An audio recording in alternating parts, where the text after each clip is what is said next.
Chapter 451, Western Desert Apocalypse. There was a legend in the great lands of the Western Desert, the source of which was impossible to determine. In any case, over the years, this legend came to exist in the minds of all tribes in the Western Desert. It was even recorded in the ancient records of the tribes and passed down from generation to generation. But then, even more time passed. Eventually, people began to forget about the legend. It wasn't that there was no knowledge about it at all, just most people didn't remember.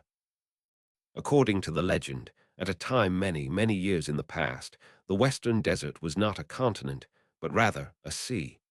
The sea existed for 30,000 years before vanishing to reveal the continent beneath.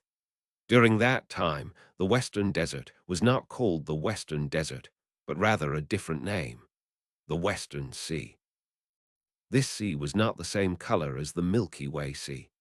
Rather, it was violet, and its waters had the power to cause all life to become extinct. It even cut off spiritual energy, making the area a prohibited zone for living things. There was an area of division between the Milky Way Sea and this sea, as if they intentionally did not want to mix. According to the legend, the Western Sea was not completely without any land mass. There was one area with land, a part that was connected to the southern domain. That was none other than the Black Lands. In terms of elevation, the Black Lands were relatively high. Such high elevation was something that cultivators wouldn't pay too much attention to. However, the Black Lands were actually the highest place in the entire continent, including the Western Desert and the southern domain. It was so high that even after the Western Desert became a sea, it still existed. The legend said that long before the Western Desert, and even before the Western Sea, the entire land was filled with abundant resources and dense spiritual energy. However, it eventually experienced a fall of violet rain that lasted many years. The rainwater did not soak into the earth, but rather began to collect on its surface. Gradually, the waters turned into streams, which then formed lakes and eventually turned into a sea. The violet rain had the power to destroy the life force of any living thing it touched and could even cut off spiritual energy. All spell formations ceased to function, and it became difficult for cultivators to survive there. Everything was plunged into destruction. Countless varieties of vegetation died, and an innumerable amount of animals became nothing more than skeletons. Multitudinous life forms reached the end of their path. This was a catastrophe that affected the lives of all tribes in the Western Desert, an apocalypse of heaven and earth. This was the legend that existed within each and every tribe. Right now, the body of the Five Poisons tribe high priest was trembling, and his face was pale. He slowly reached his hand out to catch some violet raindrops. He stared blankly. It felt as if this rain was causing his cultivation base to slowly fade away. He was now shaking, and his eyes filled with dread. He looked down as the rainwater collected on the ground, mixing together with the blood. There were some places in which cracks existed in the ground where the water drained into. However, most of the water appeared to be just floating there, mixing with the blood. The high priest's face was completely ashen, and he was panting. This is impossible," he murmured. There were some of the Five Poison tribe's nascent soul cultivators who also seemed to be reaching the same conclusion as the high priest. Their faces began to flicker as they looked at the violet rain. Zhao Yulan suddenly staggered backward a few steps, staring blankly at the rain. Clearly, she too had just come to a certain realization. At the same time, inside the thorn rampart, the Crow soldier tribe greatfather was staring at the rain in stupefaction. His face completely fell as a despair filled him, even that was even more terrible than that which could be caused by the destruction of his tribe. Apocalypse. The Western Desert Apocalypse. According to the legends, An apocalypse will come that will exterminate all life and change the Western Desert into the Western Sea. The Five Poisons tribe high priest backed up a few steps. At that moment, the war, the spot in the realm of the bridge ruins, the spoils, none of them were important. Without hesitation, he began to activate the teleportation spell again as a means to test whether or not the stories about the violet rain were true. Before, the teleportation spell had worked, but now, no matter what he tried, he couldn't get it to work. It was as if something were blocking its power, making it completely useless. The sight of this turned into a roaring sound that filled the minds of the Five Poisons tribe high priest. Migrate, the tribe must migrate. He murmured to himself. The Western Desert North is the lowest place in the whole Western Desert. This is the first place where the sea will rise up. The tribe must migrate to south. We must go to the Black Lands near the southern domain. The rain continued to grow heavier. Already, the cultivators were beginning to sense that the spiritual energy of heaven and earth was becoming thinner. This immediately caused the faces of the Five Poisons tribe members to fall. The Black Lands, now I understand. A tremor ran through the high priest. His eyes went wide and filled with even more urgency. It makes sense. All those years ago, the three great tribes with spirit-severing patriarchs made an alliance and invaded the Black Lands. They even joined forces with some of the powers in the Black Lands. They were careful not to offend the southern domain in their war. After the war, many of the other tribes connected to them also migrated to the Black Lands. They knew they carved out an area for themselves in the Black Lands, making it even easier to have dealings with the southern domain. Or maybe they had some other purposes. In any case, it all makes sense now. The high priest's panting grew even more intense as he murmured to himself. Those three enormous great tribes knew all along that the apocalypse was coming. They occupied the Black Lands. Now, anyone who wants to go to the Black Lands will only be able to do so with their approval. Without spilling a drop of blood, they wrested control over all the powers in the Western Desert.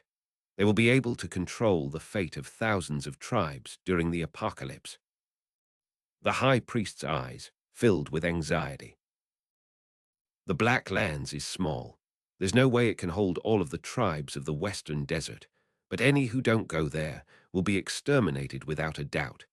The Five Poisons tribe is in the north, so far away. He suddenly raised his voice loudly. All Five Poisons tribe members, hear my orders. We must leave this place immediately. Whatever the cost, employ the greatest speed possible to return to the tribe.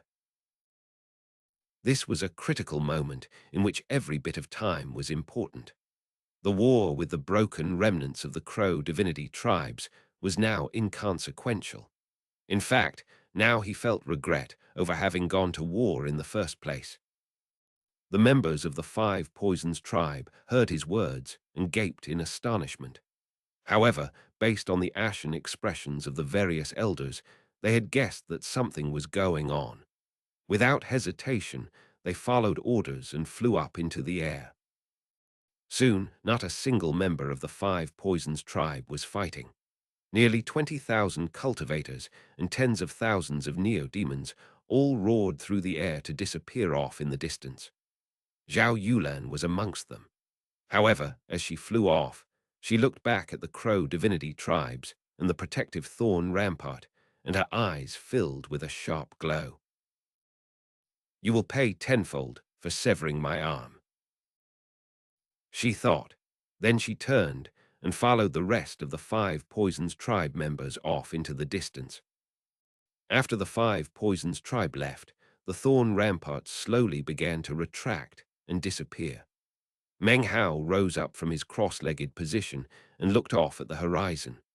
Behind him, the more than 2,000 surviving tribe members let out cries of relief at their sudden new lease on life. However, their happiness could not dispel the shadow that lingered over Meng Hao's heart. Next to him, the Crow soldier tribe greatfather had a bitter look on his face. "Is it true?" said Meng Hao slowly. For the Five Poisons tribe to make such a hasty exit indicates that the legendary apocalypse is mostly likely coming. Spell formations will become inoperable, and the spiritual energy of heaven and earth will be extinguished. All life will be destroyed. The only hope. The only hope is to migrate to the south, said the Crow soldier tribe greatfather, his voice low. Head south and keep going all the way to the Black Lands. The Black Lands. Meng Hao's body suddenly shook. Like the Five Poisons tribe high priest, Meng Hao also thought of the war that the Western Desert had participated in back in the Black Lands. He thought about the Western Desert tribes he'd seen entering the Black Lands during his departure. So this is the reason for all of it, he thought. Finally, he understood something that for so long had been a point of confusion. This was why war had broken out in the Black Lands. This was why the Western Desert had participated with such gusto. And this was why the Southern Domain did nothing to stop it. They allowed the Western Desert to occupy the Black Lands. A great apocalypse of heaven and earth was coming. If the Southern Domain attempted to obstruct the Western Desert, a full-scale war would have broken out. That was something the Southern Domain wouldn't want. Meng Hao looked up at the increasingly heavy rain. A gleam suddenly appeared in his eyes.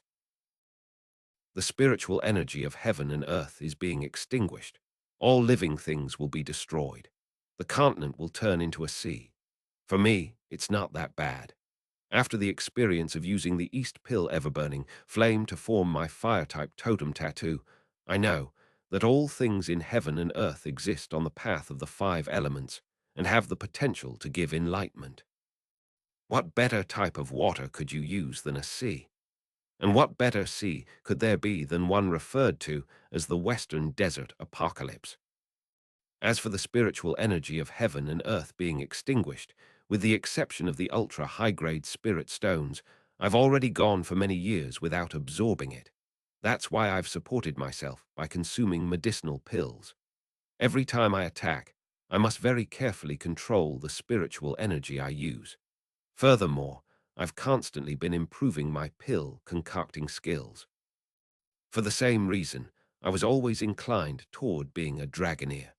Only dragoneers can grow strong without wasting very much spiritual power. The main thing I need to be careful of is that the rain can exterminate life force. In any case, I am definitely the most suitable person to exist within the Western Desert Apocalypse. Meng Hao's eyes glittered for a moment. However, he then looked at the rejoicing members of the five tribes. They didn't know about this apocalypse. Seeing the happiness of the children caused him to think for a long moment. "Golden Crow," he said, closing his eyes. "I have accepted your legacy. Your tribe calls me their sacred ancient, and I am connected to them through totems. Is this the protection you wish me to give them?" As of this moment, all sky and land of the Western Desert North regions was filled with violet-colored rain. No sun could be seen in the sky, and everything was dark. This was a dusk that would last a very, very long time. Down on the ground, the water slowly began to pool up. More and more puddles could be seen.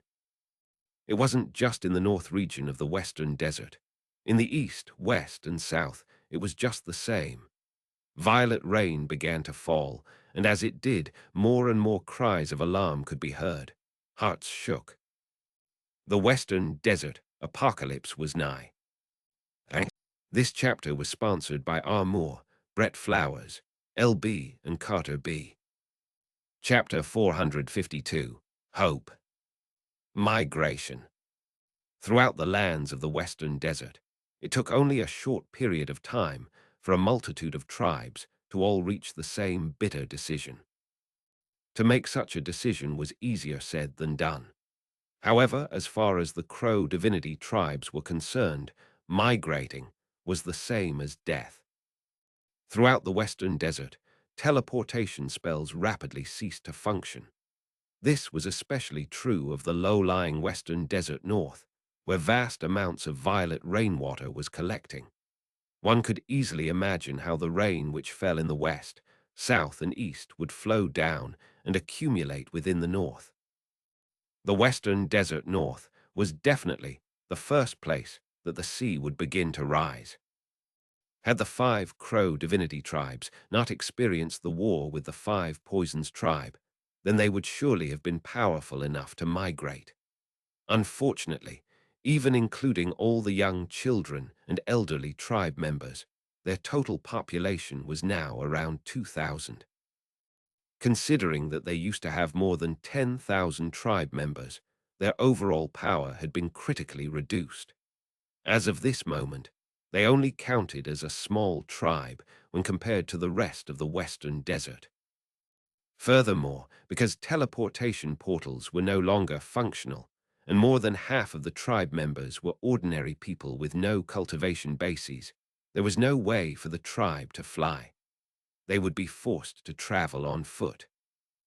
The Great Father stood next to Meng Hao, his hair gray and his expression one of exhaustion. He smiled bitterly and said, "We can't travel on foot to the Black Lands. We're simply too far away. Even a nascent soul cultivator who flew continuously without sleep or rest would need at least 10 years to get there. If we went on foot, it would take more than 1,000 years to migrate. Would the Crow divinity tribes even still be around by that time?" He looked even older than he had before. He turned his head back to look at the tribe members behind him who were erecting wooden shelters, and continued, "The violet rain will continuously extinguish the spiritual energy. Eventually, we would all become mortals. The will of extermination in the rain would corrode our bodies, weakening us to the point of death. That's not even to mention what the rain would do to the children and the other ordinary tribe members. They would be the first to die. After that, the deaths would only continue to increase. The entire tribe would eventually be wiped out during the course of the migration. In addition, virtually all of the other tribes in the Western Desert will be migrating at the same time. Because of food, resources, and other reasons, the road will be filled with chaotic battles. Tribes will be constantly contending with each other in order to ensure their own existence. Right now, the Crow divinity tribes simply could not survive such an ordeal. Also, even if we managed to travel for more than 1,000 years, even if by some fluke we weren't swallowed up by some other tribe, then, once we got to the Black Lands, what would qualify us to enter? There is limited space in there. How could we get in? How could we possibly distinguish ourselves amongst so many great tribes and mid-sized tribes? With so many big-shot tribes controlling the Black Lands, how could we get them to accept us? Meng Hao stood there silently. He had already seen some of the children who were physically weak to begin with growing even weaker after being touched by the rainwater. This violet rain was going to exterminate everything. It is because of all of this, exalted sacred ancient, that I urge you to leave. The Great Father's voice was so decisive that it could sever nails and chop iron. Leave this place and leave the Crow divinity tribes. Sacred ancient, given your cultivation base and your status as a grand dragoneer, any tribe would be happy to accept you during this critical time and bring you with them to the Black Lands. Exalted sacred ancient, this is your only hope. As for us." The Great Father once again looked back at the 5 tribes members building huts to shelter themselves from the rainwater. Their eyes were filled with sorrow and grief. "We will not leave our homeland. If we are doomed to be exterminated, then we will die together and be buried here with our forefathers and fellow tribe members. At least this way, maybe some of those children will have a chance to grow up." The Great Father looked even older now, as if his life force were slowly flowing away. Meng Hao continued to stand there quietly, unsure of what to say. He looked over his shoulder at the silent 5 tribes members. Wu Chen was there, as was Wu Ling. There were sleeping children who occasionally called out for their mothers. Tears were being shed. There were elderly ones longing for loved ones. As Meng Hao looked at them all, he realized that there were many, many familiar faces. Right now, he had only 2 choices: go or stay. If he did leave, then he was essentially the most likely person to be able to survive within the violet rain, considering all of his special abilities. But if he stayed— Meng Hao let out a soft sigh. He said nothing, but rather turned and walked over to where the tribe members were gathered. As he neared, they all looked toward him, eyes hot with zeal. With a slight smile, Meng Hao continued around to the back of the mountain and his courtyard. Here the rain was falling heavily. He sat down beneath the eaves, surrounded by his neo-demon horde. Big Harry lay on the ground next to him, letting out light yips. He was wounded, but not fatally. Meng Hao now had only 6,000 neo-demons left in his horde. All were wounded and were currently healing naturally. Gula braved the rainwater to bustle about, giving them food and treating some of their minor injuries. The sky above was dim, and the rain only continued to fall harder and harder. The vast sky and land gradually transformed into a depression that weighed down on the hearts of both Meng Hao and the Crow Divinity tribe members. Perhaps I should wait for the parrot to return and then leave. Leaving really is the best decision, however. He lapsed into silence again. During his entire time in the Western Desert, he had lived amongst the 5 Crow Divinity tribes. He had achieved his goals, and yet the ones to pay the price had been them. Objectively speaking, everything that was happening was not Meng Hao's fault. However, when it came to his heart, Meng Hao found it hard to shake off the deep emotions that he felt. The Crow Soldier Greatfather's words made sense. The 5 Crow Divinity tribes had no ability to migrate, and even if they did, they would never be able to enter the Black Lands. When he thought of the Black Lands, Meng Hao recalled the war he had seen there, and the Western Desert cultivators who had fought in them. What an incredible plan! Meng Hao thought, his eyes flashing. Because of this apocalypse, the eyes of the entire Western Desert will be focused on the Black Lands. It seems that the time will soon come for those great tribes who control the Black Lands to bare their fangs. Time passed by slowly.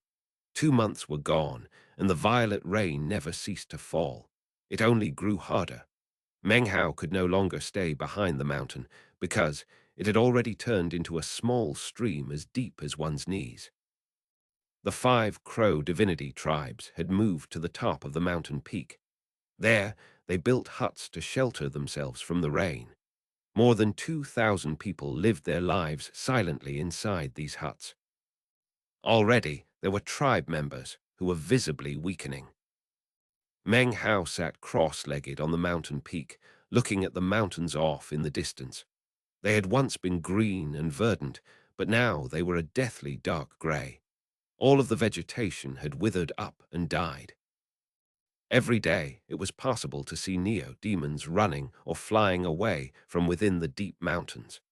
It wasn't just cultivators who were migrating during this apocalypse, but neo-demons as well.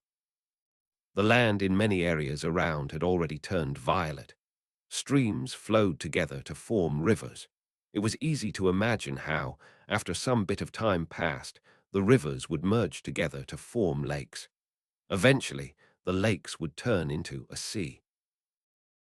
"If I can't take you with me," said Meng Hao, "then I will stay with you here.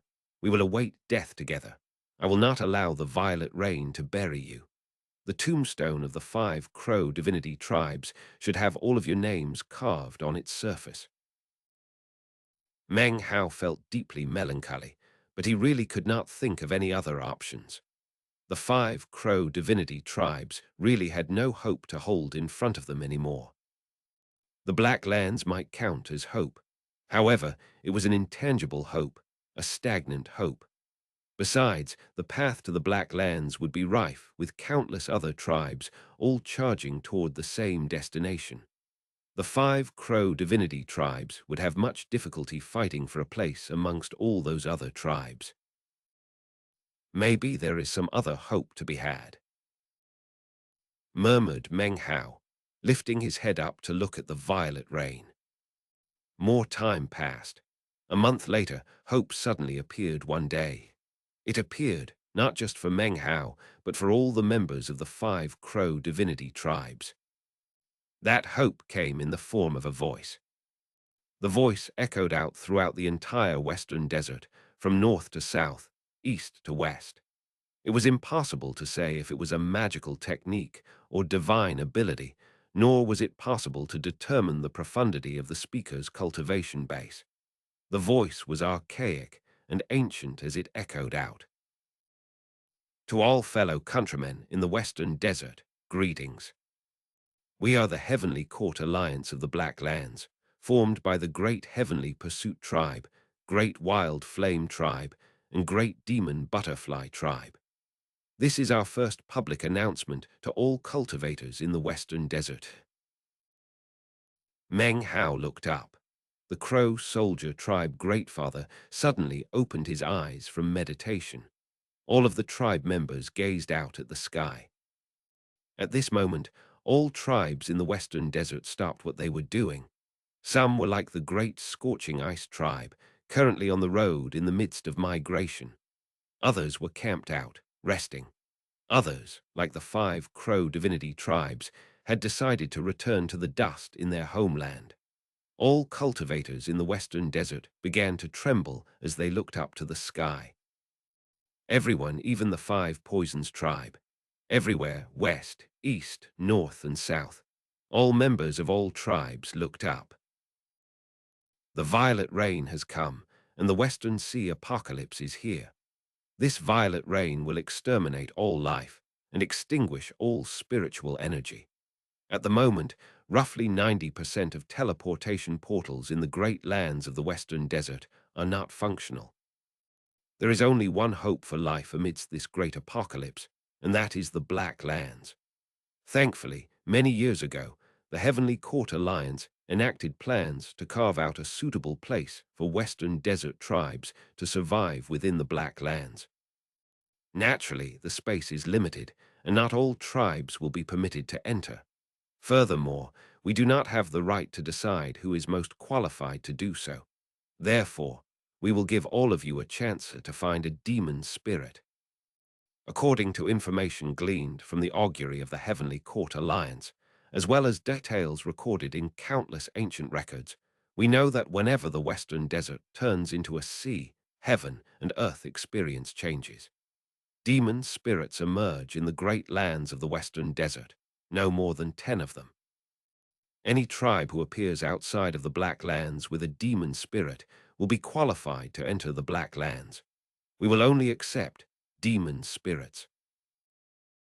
The voice stopped speaking, but the sound of it continued to echo out throughout the Western Desert. The countless people who heard the voice all began to breathe heavily, and their eyes instantly grew bloodshot. Meng Hao's eyes began to shine brightly. Chapter 453, Bridge of Immortality. Now that's hope, thought Meng Hao, his eyes glittering brightly. He didn't care why this Heavenly Court Alliance in the Black Lands needed these so-called demon spirit. He only knew that they were required to enter the Black Lands. Whoever could get one would have a chance to live through this apocalypse and evade destruction. One could only imagine how short a period of time would pass before the demon spirit were surrounded, and great wars would engulf the Western Desert. Meng Hao stood up, and then turned his head back to look at the Crow Soldier Tribe Greatfather. An unprecedented glow appeared in his eyes as he gazed at Meng Hao. After they looked at each other for a moment, the Greatfather stood up and approached Meng Hao to stand at the mountain's peak. "I'm not sure where the demon spirits will appear in the great lands of the western desert," said the Crow Soldier Tribe Greatfather, breathing heavily. "Nor have I even heard the term demon spirit before. However, I do know that if the words of this so-called Heavenly Court Alliance are true, then there is a place that is 80% or more likely to have them. The realm of the bridge ruins."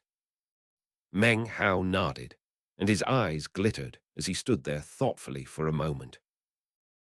"Except," started the Great Father, and then stopped. He could tell what Meng Hao was thinking. However, he knew that if he himself had reached this conclusion, then many of the other tribes in the western desert would also be able to. As such, this particular foray into the realm of the bridge ruins would be fraught with even more danger than usual, danger not from that world itself, but rather the other cultivators who entered it. "I've made my mind up already," said Meng Hao slowly, looking at the old man. "If I can't acquire a demon spirit, then I will accompany you to the end of the road, and I will carve your names onto your tombstones. But if I can get a demon spirit, then I, Meng Hao, will lead you in migration. Regardless of whether or not the migration is successful, I will not disappoint you by leaving you." The Crow Soldier Tribe Greatfather listened. He looked quietly over at Meng Hao, his eyes shining with an indescribable brightness. Next, he flicked his sleeve, and disregarding his own mid-nascent soul cultivation base, and the difference in age between himself and Meng Hao, dropped to his knee, clasped hands, and bowed deeply. "For generation after generation to come, the 5 Crow divinity tribes will never forget your kindness, sacred ancient. For generation after generation to come, we will offer worship to your statue. If my words are not true, let the 5 Crow divinity tribes be destroyed by fire." There were 2 other nascent soul cultivators in the tribe, as well as 2 whose cultivation bases had dropped to the great circle of core formation. They, too, heard the words spoken by the Crow Soldier Tribe Greatfather. It wasn't just them, but all of the tribe members. They all were watching on, listening to the conversation between the 2. No one said a word. It was hard to say who did it first, but one by one, they all began to drop to their knees to kowtow. Soon, the entire tribe was on their knees. All the cultivators of the tribe, including the core formation and nascent soul cultivators, had dropped to their knees in worship. No one spoke a word. They simply kneeled to him. There were, in fact, no words that could express the appreciation that existed in their hearts. They could only use a kowtow, along with the glistening teardrops in their eyes, to show Meng Hao how deeply thankful they were. As Meng Hao looked out at them, thunder rumbled in the sky, and the violet rain continued to platter down from up above. What cultivators truly cultivate is self-confidence and, even more importantly, self-awareness. I have to say that I, Meng Hao, do not dare to call myself a straightforward and upright person, nor am I a gentleman or a man of honor, but I always repay the kindnesses shown to me. With that, Meng Hao clasped hands and bowed deeply to the members of the 5 Crow divinity tribes. Time trickled by. 3 months passed. The streams down below were already beginning to merge together to form rivers. Looking down at it all from the top of the mountain, there were already 7 or 8 such large rivers that could be seen. The river water churned, lifeless. In some places, a thick aura of death rose up. The spiritual energy in the area was already very scant. The will of extermination was even more obvious. The world was becoming desolate. 3 more months went by. Of the 2,000 tribe members, there were already 100 who were gravely weakened and could do nothing but lay there in bed. Even their power to simply breathe seemed on the verge of disappearing. Because of their relationship with Meng Hao, Wu Chen and Wu Ling now had a distinguished position in the tribe. They were the new Blazing Sons, who presided over all matters relating to the Crow Scout tribe. They were also taken in as disciples by the two other nascent soul cultivators. After Meng Hao asked the Crow Soldier tribe about Wu Ling's necklace, he finally understood its origin. It did not come from the Crow divinity Holy Land. Rather, it was a treasure acquired thousands of years ago from the realm of the Bridge Ruins, back when the Crow divinity tribe had been at the peak of its power. Having learned this, the realm of the Bridge Ruins became even more mysterious in Meng Hao's mind. Meng Hao also learned something very strange from the Crow Soldier tribe greatfather. When people returned from the realm of the Bridge Ruins, they could remember everything that happened inside. However, regarding what happened on the way there and on the way back, no one ever remembered anything clearly. It was as if something interfered with, or even erased, those memories. A resurrection lily seed, so-called demon spirits, and even a legendary bridge of immortal treading from ancient times. The whole place is ruins, regardless of what special functions might be contained within the stones that formed the immortality bridge. If they contain the earth of the 5 elements, then I might have the fortune to obtain the earth-type elements I need. Meng Hao's eyes shone brightly. His anticipation regarding realm of the bridge ruins continued to grow even stronger. The parrot finally returned during this time. However, it only took a few days before it went back out, full of enthusiasm. Meng Hao wasn't sure how it was amusing itself, but the violet rain didn't seem to stop it. One afternoon, half a month later, a shocking rumbling sound filled the sky. Silver-colored lightning appeared up above, crackling with such intensity that it seemed it would rip the sky apart. All the tribe members looked up with shock as the violet rain, which had fallen for months on end, suddenly stopped. When the rain stopped, everyone was filled with shock. Meng Hao's eyes glittered as he looked up. What he saw caused his entire body to tremble, and he began to breathe heavily. There in the sky was a bridge. The bridge seemed to fill the entire sky, with neither the beginning nor the end visible. Inexhaustible light shone out from the bridge. It was this light that broke up the rain. On this day, no rain fell within the western desert. If you looked closely at the booming lightning, you would be able to see that it existed only within the bridge. None of it was on the outside. In fact, the lightning actually seemed like countless cracks that existed on this enormous bridge. The Bridge of Immortal Treading, thought Meng Hao as he looked up at the boundless structure. Although it was actually illusory, it seemed incredibly realistic. Countless magical symbols glittered on the surface of the bridge. Each one seemed to contain rippling power, capable of exterminating even a nascent soul cultivator. An incredibly archaic aura emanated out from the bridge, an aura that contained the feeling of time itself. This aura was different from spiritual energy. It seemed more rich and full, as though even a tiny bit of it was the same as a large amount of the spiritual energy that existed in the outside world. Meng Hao could tell that this aura far outmatched the aura of the spiritual energy of heaven and earth, and would shock any cultivator who absorbed it. Even more shocking, he himself could absorb it as well.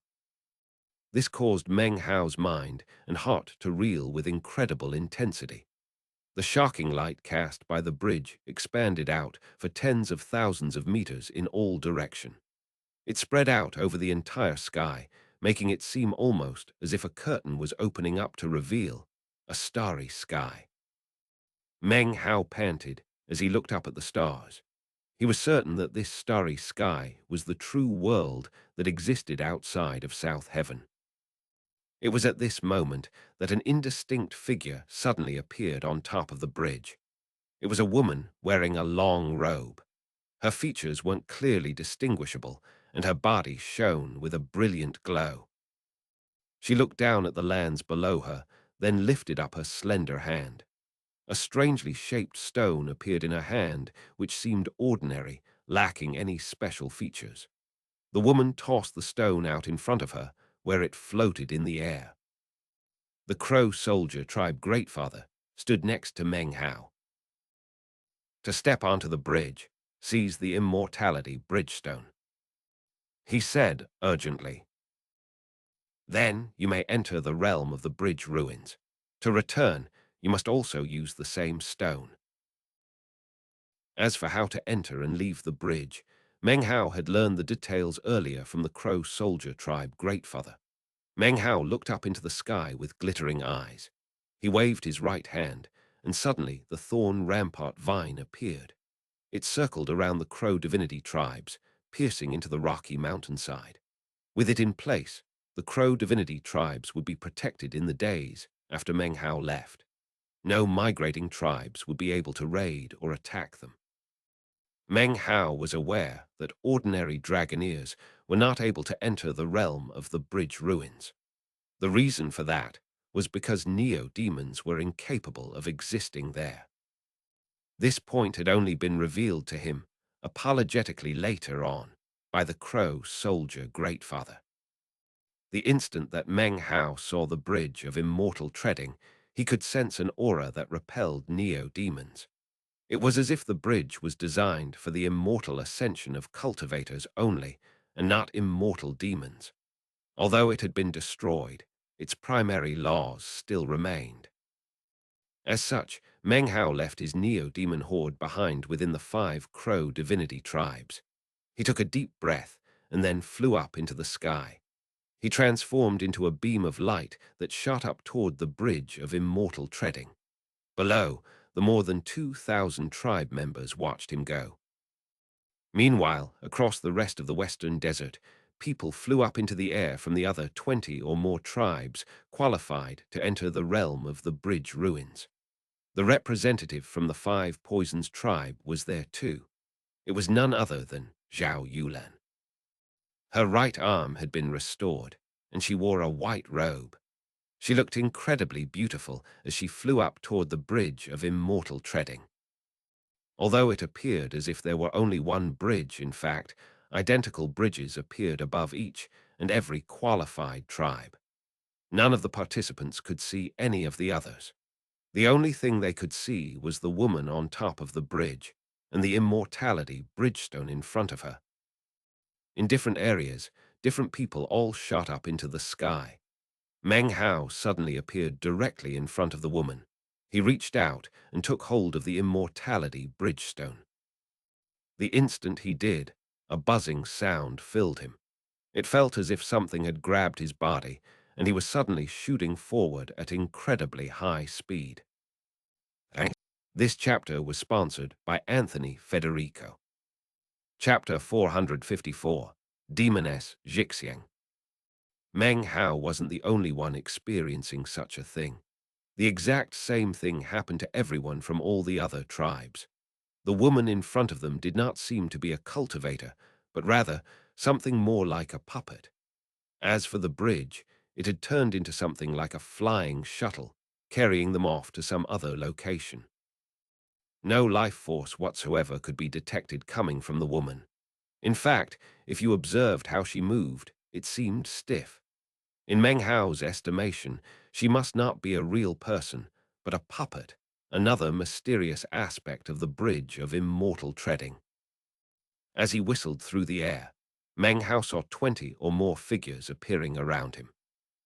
These figures were the representatives from the other qualified tribes. However, because of the incredible speed with which they were moving, their features could not be seen clearly. The world flashed by as they shot through the air and clouds. The speed with which they moved was incredible. Soon, Meng Hao couldn't even breathe. His mind was spinning as he looked down at the lands beneath them. They rapidly shrank until the Crow divinity tribes were only a small dot. Soon, he could see about half of the entire Western Desert. Such indescribable speed filled Meng Hao with a sense of grave danger. He had the feeling that if he wasn't able to keep a firm grip on the immortality bridgestone, his body would be crushed into smithereens. Even as this thought entered his mind, he saw a nearby figure suddenly lose contact with the immortality bridgestone. Instantly, a fountain of blood appeared. There wasn't even time for a blood-curdling scream. Death came in an instant. This caused Meng Hao's mind to tremble. He kept a tight grip on his immortality bridgestone, his eyes glowing brightly. The temperature was dropping rapidly. The coldness stabbed into his bones. Were these people not cultivators, they would barely even be able to move their bodies at this point. By now, it wasn't just Meng Hao that was looking at the scene down below. Everyone was gazing at the lands beneath them. By now, Meng Hao could see all of the western desert, plus the Black Lands, and even the southern domain. He was also able to see the Milky Way Sea. There were a multitude of islands on the Milky Way Sea, but Meng Hao's gaze happened to come to rest on one particular island. By now, it was only a small dot, but Meng Hao was shocked to realize with a certainty that this island was none other than the very unreliable Patriarch Reliance. His gaze flickered back to the southern domain and the region of the Violet Fate Sect. Although he couldn't see the Violet Fate Sect clearly, his eyes were fixed on that particular area. The southern domain continued to grow smaller and smaller. Meng Hao was now able to see that, in addition to the southern domain and the western desert, there was another continent. As soon as he laid eyes on it, his heart trembled. A host of indescribable thoughts filled his mind, to the point where he almost forgot to keep a firm grip on the immortality bridgestone. He could only stare blankly. He was looking at the eastern lands. So, at long last, I get to look at the eastern lands. He murmured inwardly. That had always been his dream as a child, and his dream when taking the imperial examinations. In fact, it was still his dream. The eastern lands, the Great Tang. He thought about his father and mother who had gone missing that day, and he thought about the violet wind. He also recalled the stories his mother had told him about the eastern lands and the legends of the Great Tang. "Dad, Mom, is that where you are?" He watched the eastern lands grow smaller and smaller until the entire continent looked like a small arc-like shape. It was at this point that suddenly a booming sound filled his body, and he felt as if he had just slammed into an invisible wall. The intensity of the blow caused his mouth to fill with blood. Instead of coughing it out, however, he swallowed it back down. His vision grew blurry as everything around him became unclear. It was impossible to even send out spiritual sense. Everything was violently suppressed. The only thing he could do was hold on tightly to the immortality bridgestone and not allow his grip to loosen in the slightest. This process in which everything grew blurry lasted for an indeterminable period of time. Eventually, a roaring sound began to echo out, and Meng Hao coughed up some blood. Gradually, the blurriness faded away. When Meng Hao's vision returned to normal, all he could do was gape. The blood he had just coughed up floating in front of him and was speeding along with him. Everything around him was black, blackness dotted with countless stars. The starlight was resplendent, shining out within the pitch black, allowing Meng Hao to see something far off in the distance. He saw a bridge. A ruined bridge. It was immeasurably large and throbbed with an ancient will. It was as if it contained countless years of time. The bridge was made of stone and spread out into vast depths of the blackness and the stars, making it impossible to see where it ended. The bridge was not complete, but rather had long since been reduced to countless chunks of rubble. The chunks of rubble had not been scattered about, though. Instead, they retained the original shape of the structure, making the bridge seem almost like a complete one if you looked at it from a distance. The closer one came, however, the more easy it was to see the gaps between the various chunks. The gaps looked small, but upon nearing, it became clear that they were actually incredibly wide. Countless fragments of dust drifted about in the gaps between the various chunks. They glowed brightly, causing the entire bridge itself to also glow.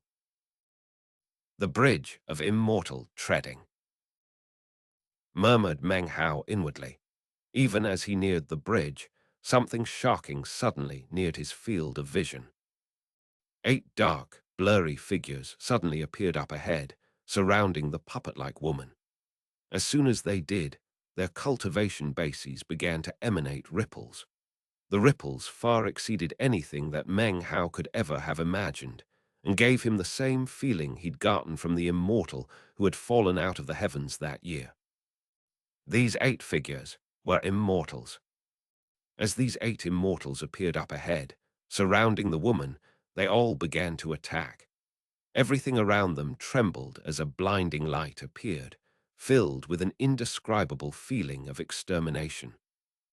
Meng Hao had originally assumed that the stiff woman who did not seem to be a cultivator wouldn't even move.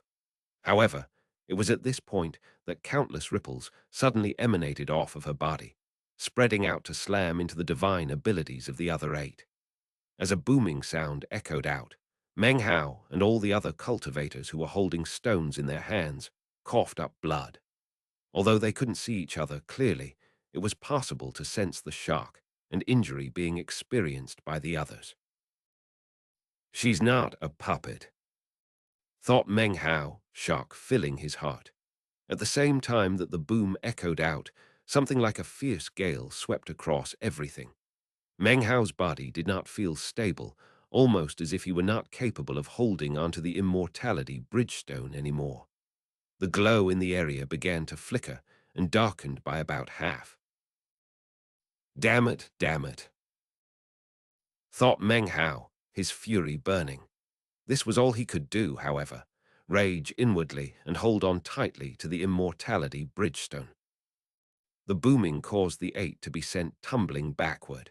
In the blink of an eye, the woman proceeded forward with Meng Hao and the others shooting off into the distance. However, it only took a moment for the 8 to return. This time, their bodies were surrounded by bright glows. They looked like 8 suns as they charged toward the woman. The woman's expression suddenly flickered. Her body disappeared, then reappeared off in the distance, whereupon she transformed into a beam of prismatic light that shot off at high speed. One of the 8 suddenly spoke, his voice cold. Demoness xianxia of the immortal demon sect, you were able to con young master out of his precious treasure. We've been chasing you for a whole 60-year cycle, and it turns out you were hiding here, pretending to be a puppet of the bridge of immortal treading. Your little ruse fooled us before, but let's see how exactly you plan to elude us this time. 1. With that, the 8 of them completely ignored Meng Hao and the others as they sped off in pursuit of the woman. She's a cultivator who was masquerading as a puppet to avoid pursuit. Immortal demon sect. What sect is that? Meng Hao watched them disappear off into the distance, his mind and heart reeling. The immortality bridgestone in his hand had not ceased moving. It continued to carry the group of cultivators toward the bridge of immortal treading. They flew closer and closer, at a speed that Meng Hao had a hard time wrapping his mind around. It was at this moment that suddenly a furious roar could be heard from off in the distance. Behind them, 8 colorful beams of light could be seen racing toward them. Their speed was such that they would obviously be able to catch up in a short time. Meng Hao looked back, and his pupils constricted. Just what divine ability is that? The speed they can achieve while flying amongst the stars is. He watched as the 8 figures would move an incredible distance, seemingly, in a single movement. It was almost as if the space beneath their feet was being shrunken. Shrunken, murmured Meng Hao. He suddenly thought back to when he had left planet South Heaven and how the land had seemed to shrink. Ignoring the true size of his body, it made it seem as if with a single step he could cross a huge divide. Even as the 8 people sped in pursuit, Meng Hao suddenly felt a tremor run through his body. Roaring sounds could be heard as some massive, invisible force seemed to emanate out from the immortality bridgestone in his hand, and then suck Meng Hao inside. The same thing happened to the others. All of the Western Desert cultivators from planet South Heaven suddenly vanished as they entered the true bridge of immortal treading. As for the 8 immortals, when they arrived, they found nothing but empty space. They looked around at the rubble, but dared not enter. So she got away again. This demoness's craftiness knows no bounds. This time, however, she abandoned her physical body and paid a heavy price to fuse her soul into the body of one of those ants from South Heaven. The bridge of immortal treading was destroyed by ancestor Jai long ago. However, a mighty force protects it and reforms it every 1,000 years. The starry sky cannot go against it, and Jai immortals cannot enter it. We cannot go in, but she will be forced to come out eventually. When she does, we'll be waiting for her. The 8 immortals gave a final look at the bridge of immortal treading before turning and disappearing. 1. In Chinese, xianxia is Chinese letter xiang. Zhai is a type of plant root. Xiang means fragrant. I. Incense. Madame Deathblade also humorously pointed out that in Chinese, her name is a homophone for paper box. Chapter 455. Step on the stone, enter the void. Meng Hao's vision blurred. As soon as everything became clear again, he sent out his spiritual sense as he looked around vigilantly. Is this the realm of the bridge ruins? He hesitated for a moment as he looked down at the immortality bridgestone he held in his hand. It was this object that had brought him to his current location. He was surrounded by destruction. A variety of colors could be seen in the sky, which was sometimes red and occasionally pitch black. Lightning danced about up above, leaving behind what seemed like cracks. The land was in complete ruins. There were corpses lying about which had been there for who knew how many years.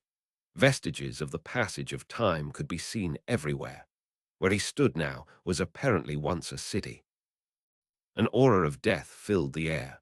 This world seemed to be like a cage, a place where, if you got stuck too long, you would end up being entombed there just like the death aura. Meng Hao frowned slightly as he put away the immortality bridgestone. He looked around as he carefully reviewed the events which had led up to him arriving here. After a long moment, his eyes glittered as he recalled the scene outside when the 8 immortals left, only to suddenly return. Muttering to himself for a moment, Meng Hao proceeded forward carefully. This place seemed to make his spiritual sense much weaker.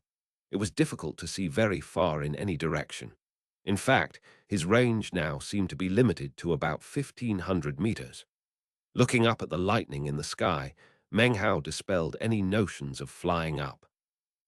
Time passed. Soon it was a month later.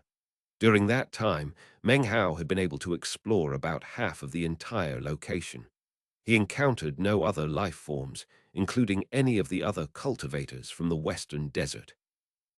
This world was very small and did not seem to have a regular shape.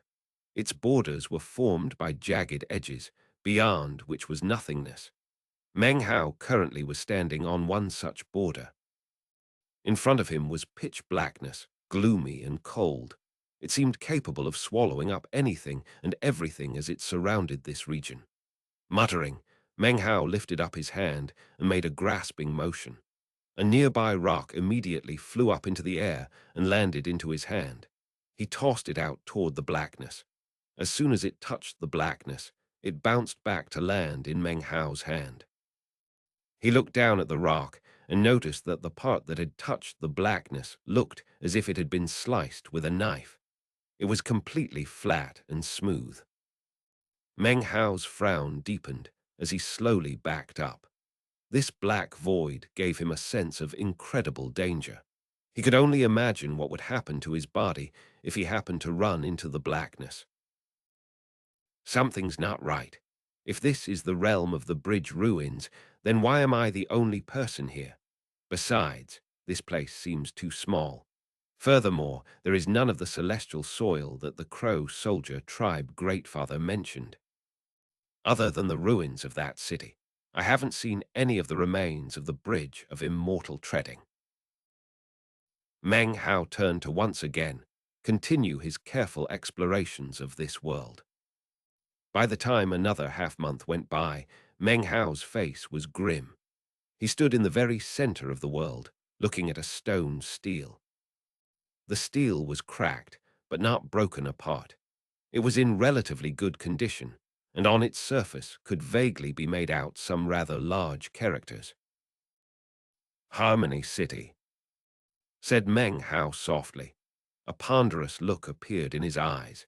He suddenly thought back to the 8 immortals he had seen on his way here, as well as the woman, demoness xianxia. Immortal demon sect, masquerading as a puppet, demoness xianxia trying to evade a deadly chase. Sinking into thought, Meng Hao sat down, crossing his legs. That demoness xianxia comes from a sect called the Immortal Demon Sect. She conned the young master of those 8 immortals out of his treasure. Then she turned herself into a puppet to evade their pursuit. After she fled, why would the 8 of them pursue us again, looking flustered and exasperated? Suddenly, a look of concentration filled his eyes. Actually, she didn't flee. She used some other method to trick her 8 pursuers and lead them away. They quickly realized something fishy was going on and returned as quickly as they could. Although, if you look at it from that perspective, well, perhaps she did something completely different that I couldn't possibly imagine. Or perhaps she came to the realm of the bridge ruins on her own power to explore it.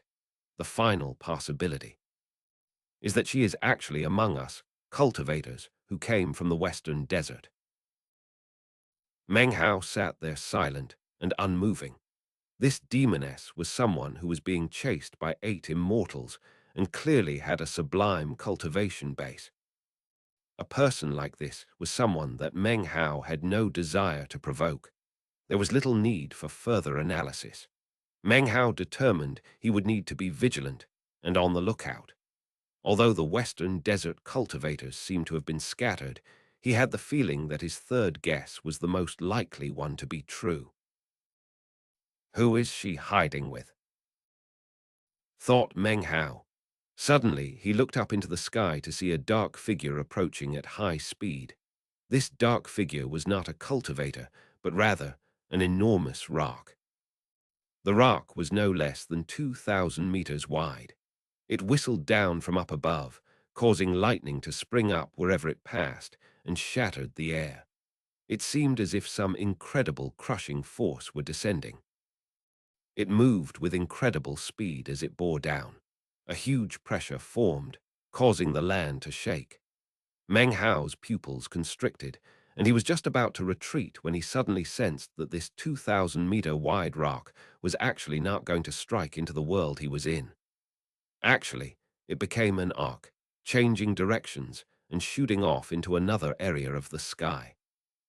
Meng Hao stared in shock before taking a deep breath as he watched the enormous rock slam into the blackness that lay at the border of this world. As it did, the void of the blackness seemed to shatter, and a huge gap became visible. The rock sailed through it and then disappeared. All of this happened in the short amount of time it takes for an incense stick to burn.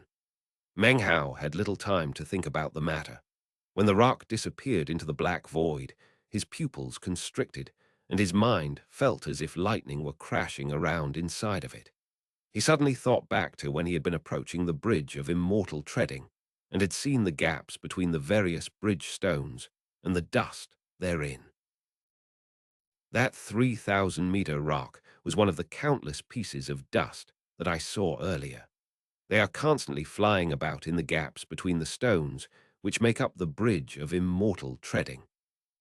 In that case, I am definitely on the bridge of immortal treading. The year it collapsed, it broke apart into countless fragments. If I want to leave here, then the only way will be with the aid of that dust. His mind reeled as he came to this new understanding.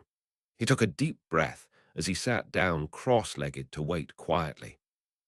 Time went by. According to Meng Hao's understanding, time passed differently in this place than in the outside world. If months or years actually passed on the outside, that would be something that the cultivators who entered this place could not hide. Furthermore, the Crow soldier greatfather wouldn't have left that part out. 3 months passed, during which time Meng Hao saw 6 huge rocks come and go. He did not act rashly, but rather carefully observed what happened to the rocks after they slammed into the black void. Finally, one day, a rock suddenly neared that was roughly 2,000 meters wide. When this particular rock appeared, Meng Hao took a deep breath. His body suddenly vanished. When it reappeared, he was in midair, stepping down onto the rock that was shooting through the air. The instant he set foot onto it, Meng Hao suddenly felt as if there was some terrifying force getting ready to pull his body apart. He rotated his cultivation base, and the glow of 3 totems emerged. In this manner, he was able to force himself into a state of stability. He immediately sat down cross-legged and stared out straight ahead. The rock moved with incredible speed. In the blink of an eye, it passed over the land. In the space of about 10 breaths, it reached the black void. Meng Hao's heart beat nervously. This endeavor was a gamble. However, having observed what happened with all the other rocks, he was confident. In the blink of an eye, the rock was upon the black void. It slammed into it, causing a rip in the blackness, a gap which it then passed through. As it shot through, Meng Hao settled his qi and concentrated. Sitting there cross-legged atop the rock seemed frightening, but was actually not dangerous. He was now out in the black void. The moment he entered the void, Meng Hao suddenly felt coldness. The intensity of this coldness was such that it could freeze the soul. Meng Hao quickly rotated his cultivation base to fight back against the cold. His eyes were wide as he looked around. The blackness seemed endless. However, he was able to see beams of colorful light flying about here and there. Each of these beams was an enormous rock. This method should work great. This realm of the bridge ruins contains the remains of the bridge of immortal treading. The people who come here move about between the remnants of the bridge of immortal treading by means of these rocks. His body began to quiver because of the cold. He rotated his cultivation base, but that alone did not suffice. His body was starting to grow stiff. Eyes glittering, he circulated the power of his fire totem, forcing his body to not be stiff with cold. Despite this, a layer of frost appeared on his skin. It looked almost like he was turning into a statue of ice. With this method, I should be able to hold out for quite a bit longer. Thankfully, I have the ever-burning flame. Otherwise, without preparing cold-repelling items ahead of time, it would be difficult to survive here. The cold continued to grow more intense around him. Meng Hao sat there motionless, ensuring that none of the heat left his body, and his life force continued to remain. Time passed by. Meng Hao wasn't sure how long the rock had carried him through this world of blackness. Suddenly, a rock nearly 1,000 meters large appeared off in the distance. From the way it whistled toward him, it seemed it would brush past Meng Hao and his rock. As the 2 rocks got closer and closer, a light noise suddenly could be heard. So I've run into someone who didn't come with a cold-repelling treasure. What good fortune! Ha ha ha! This voice belonged to a man, and as the other rock neared, Meng Hao could sense that a middle-aged man sat cross-legged in meditation upon it. His cultivation base was at the early nascent soul stage, and his body glittered with totem tattoos. On his forehead was a golden totem tattoo that looked like a lion. He was surrounded by 5 white stones which emitted a shield, enveloping the man and fighting back against the cold. As the man's words rang out, he licked his lips. His eyes filled with a sharp glow, and as his rock neared Meng Hao's, the man suddenly stood up. He vanished, and when he reappeared, he was standing on Meng Hao's rock. He lifted his hand, and a golden lion magically appeared. It roared as it pounced toward Meng Hao. "I'll kill you to put you out of your misery, and then I, Zhu, will have one less person to compete with, and a greater chance at success." Chapter 456. Changes of the Lotus. The golden lion roared as it neared. Suddenly, Meng Hao's eyes snapped open. They had been closed the entire time in his efforts to not waste even a scrap of energy. It was in this manner that he could use the power of the ever-burning flame to fight back against the bitter coldness of the void and prevent his life force from being exterminated. After all, he had not come prepared with any cold-resisting magical items. When he saw the middle-aged man and felt his killing intent, Meng Hao had maintained his motionlessness. He was waiting for the man to near him. That way, he could conserve the most amount of energy when killing him. The man wanted to rob Meng Hao of his life.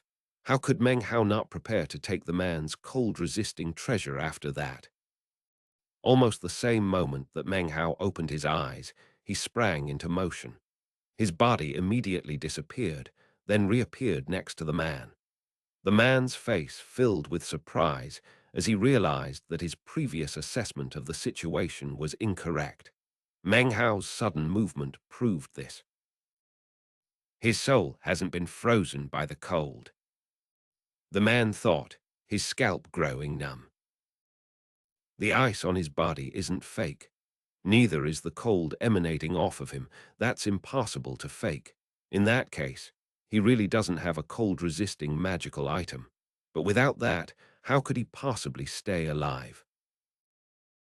The man instantly shot backward, trying to put some distance between himself and Meng Hao. Meng Hao gave a cold snort. He suddenly shook his body, causing layer after layer of ice to crumble off of him. The ever-burning flame exploded with power, expelling massive amounts of coldness out of his body. It merged with the chunks of ice around him to transform into a frigid ice tempest that shot toward his opponent. The man's face flickered as the tempest slammed into his golden lion. A boom could be heard, and blood began to ooze out of the corners of the man's mouth. His face turned green as coldness entered his body. He continued to fall back with urgency, using minor teleportation to return to his own rock.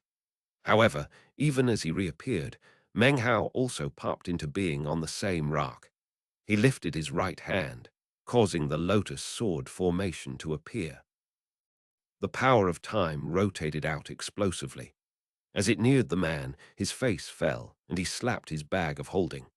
A black statue of a closed-eyed monkey appeared. It immediately began to emanate a black glow. At the same time, the man began to mutter an incantation.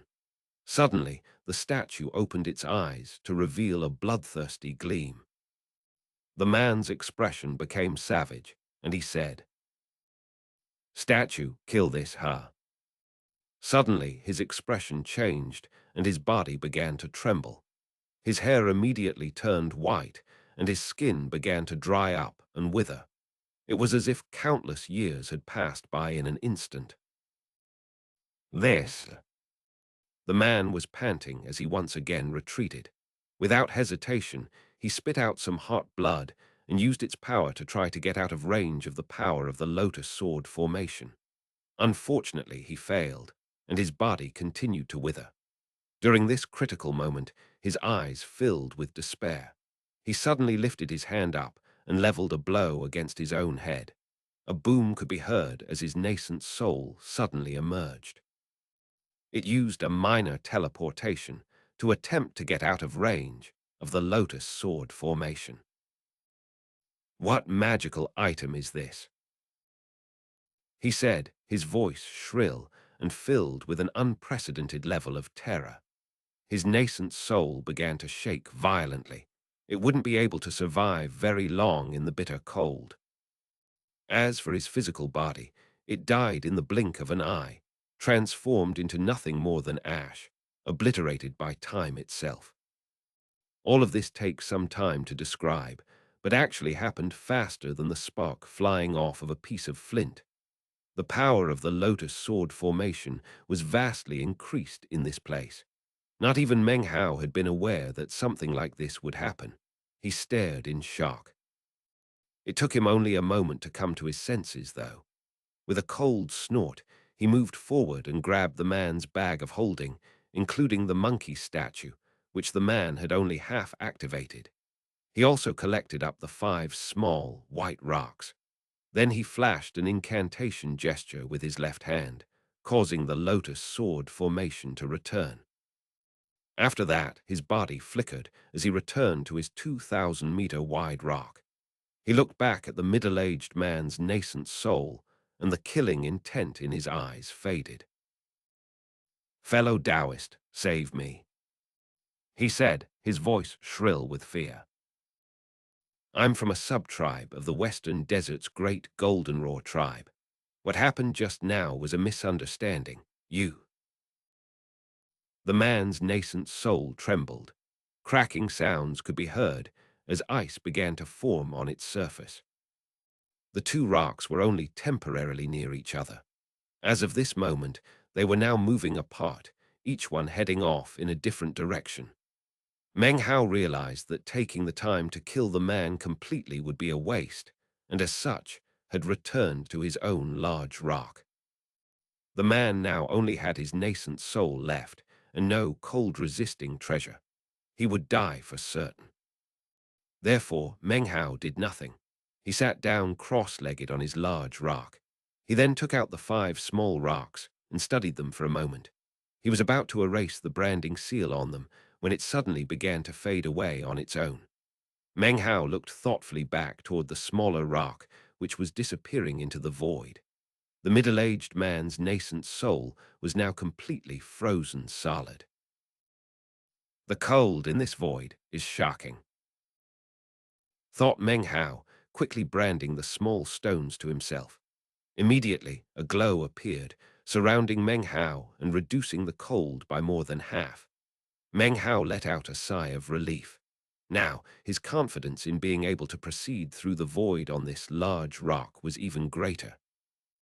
Sitting there cross-legged, he produced the man's bag of holding, opened it, and glanced over the contents. There were quite a bit of spirit stones and a random collection of odds and ends. There were quite a few magical items, but Meng Hao ignored them, searching instead for jade slips. He found a total of 8. After glancing them over, he selected one, which he began to study closely. After a moment, he lifted his head up, and a bright glow appeared in his eyes. So the great tribes really are well equipped to come to this place. They even have maps.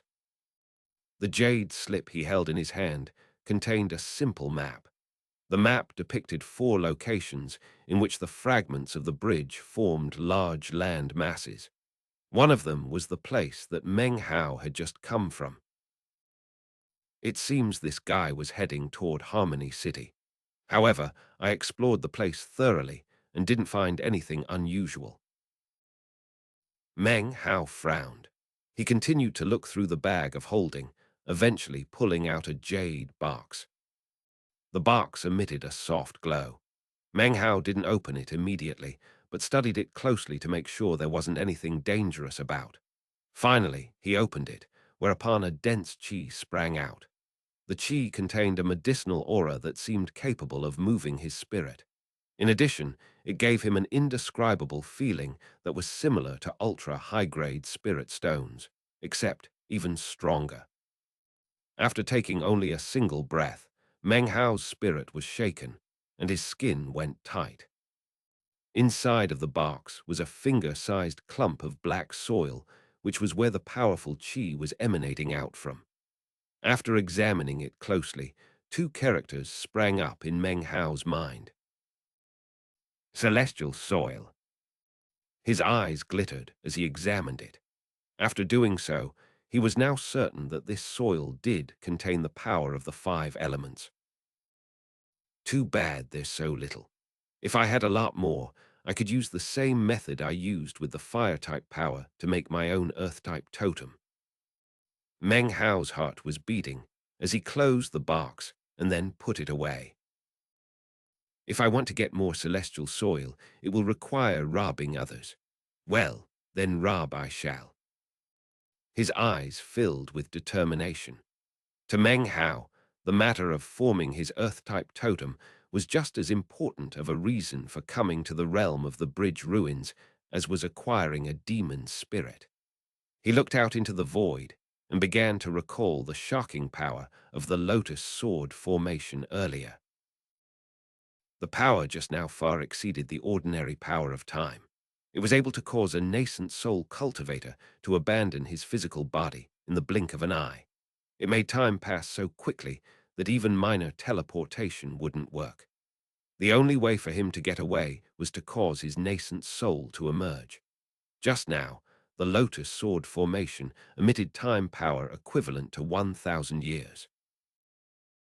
Meng Hao began to pant as he took out his wooden time swords to look at.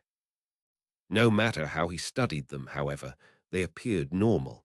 Meng Hao couldn't find any signs of change whatsoever. Could it have something to do with this void? He thought.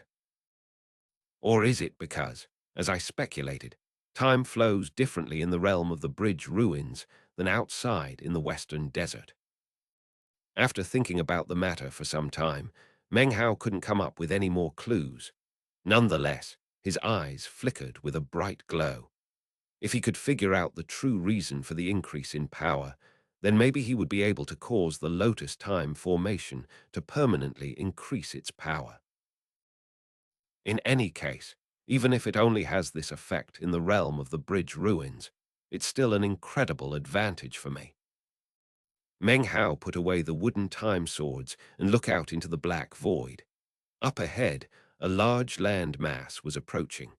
The rock he was on was tiny when compared to this immense, unmoving mass.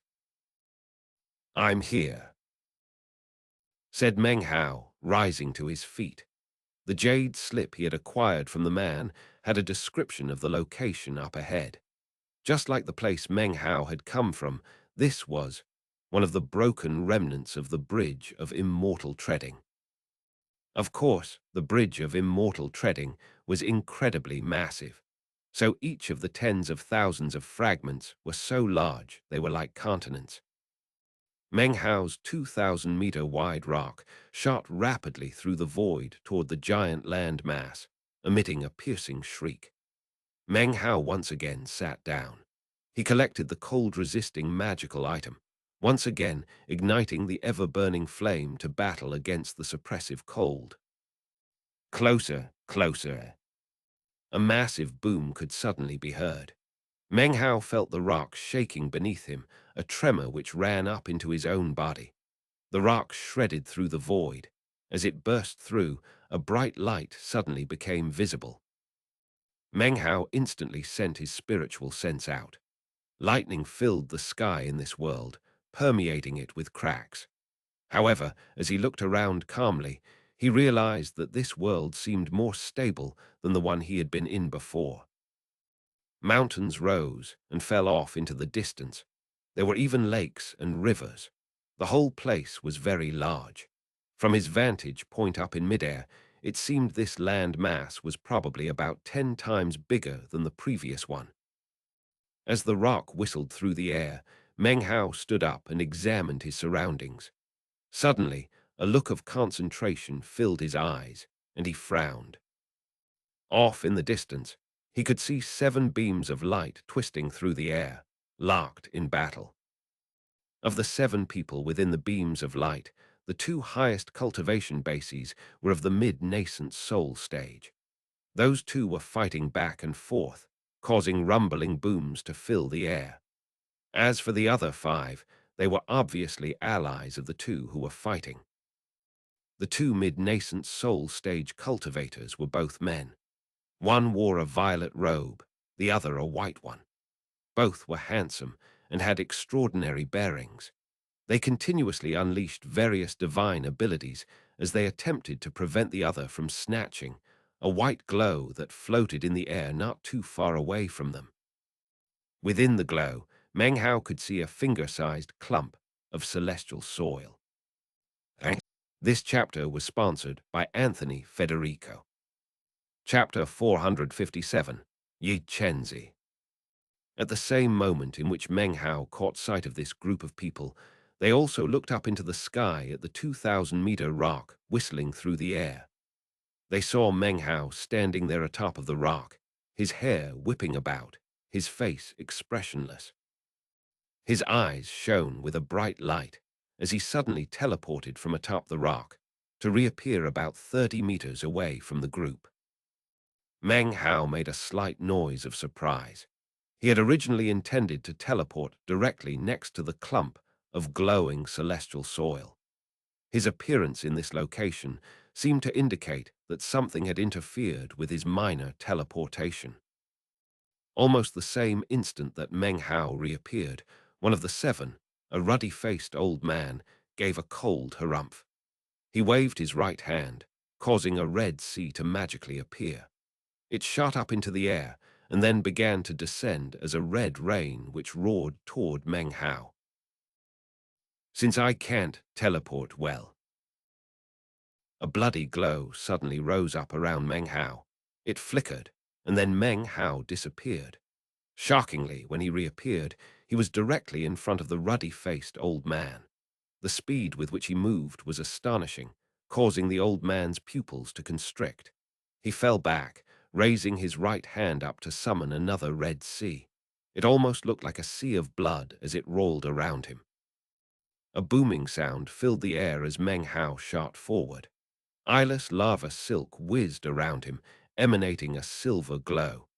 It sliced into the incoming red sea, blocking it completely. The ruddy-faced old man's face flickered, and he continued to back up. Unfortunately, he was too slow. Meng Hao's hand formed into a fist which slammed out into the air. The motion caused a violent windstorm to rise up and sweep out in all directions. Facing up against this attack, the old man's hands flickered in an incantation, causing his totem tattoos to begin to glow as he attempted to defend himself. The sound of an explosion ripped out, and blood sprayed from the mouth of the old man. His expression was one of astonishment as he continued to retreat, obviously incapable of blocking Meng Hao. Meng Hao ignored the man and instead headed back toward the group of people, obviously intent on taking the celestial soil. At the moment, none of these people were capable of ignoring Meng Hao. Everything that had happened just now had occurred with incredible speed. The fact that Meng Hao had just forced a nascent soul cultivator to retreat left them filled with shock. Even the two mid-nascent soul stage cultivators were frowning. Unfortunately, they were at a critical point in the battle. The clump of celestial soil was right next to them, and neither was able to snatch it away. Kill that man. Exterminate him. The men actually yelled out at exactly the same time, simultaneously unleashing divine abilities on each other. One of them summoned a violet crocodile. As for the other, a white crane materialized next to him. The two continued to fight. As for the four others who were fighting around them, they didn't hesitate for a moment. They all suddenly changed directions and shot toward Meng Hao. As the four neared, the wood character on Meng Hao's forehead flickered. Suddenly, an enormous tree appeared around him, which in turn was covered with shapeless flames that shot up into the sky. Disseminate. Meng Hao's hands flashed an incantation, then jerked his arms out wide. A flame sea roared into being, with Meng Hao at its center. It rolled out in all directions, setting everything aflame. Within the manifestations of Meng Hao's wood and fire-type totems, golden droplets suddenly became visible. The flame sea continued to spread out, filled with the shocking power of metal, wood, and fire-type totems. His four opponents, faces flickered, and they used various methods in response. Next to one, an enormous xianxia turtle appeared. Another waved his hand, causing a red, gigantic centipede to roar into being next him. As for the other two, each of them caused a howling cyclops to magically appear to fight the flame sea. The flame sea was like an enormous mouth, waiting to sweep over the four and consume them, and the roaring it caused was shocking. It swept over the xianxia turtle, which let out a miserable shriek as its body was ripped into pieces. The nascent soul cultivator controlling it tumbled backward, blood spraying from his mouth. As for the gigantic centipede, it was actually fire-resistant. However, when the golden droplets hit it, it was transformed into a golden statue, which was then melted by the flames. The cultivator controlling it was astonished to find that his entire arm had turned the color of gold. An immense pressure weighed down on him that seemed capable of turning his body to gold in an instant. As for the two cyclopses, their screams were the most wretched of all as their bodies were torn to shreds. The fragments were then transformed into gold, which then evaporated into the air. This was the first time Meng Hao had truly unleashed the full power of his three great totems. As soon as the magic spread out, the four nascent soul cultivators were forced to retreat, coughing up blood the entire time. Meng Hao's body turned into a long beam that whistled through the air amidst the flame sea. The fire stretched out behind him almost like a cloak. The golden droplets and the flaming tree seemed like decorations on the cloak. If you could paint a picture of the scene, Meng Hao's imposing manner would be shocking to the extreme. The scene shook the two mid-nascent soul stage cultivators. They glanced at each other and simultaneously stopped fighting. Instead, they unleashed their divine abilities in the direction of Meng Hao. These two mid-nascent soul stage cultivators were beyond the compare of the early nascent stage cultivators from moments ago.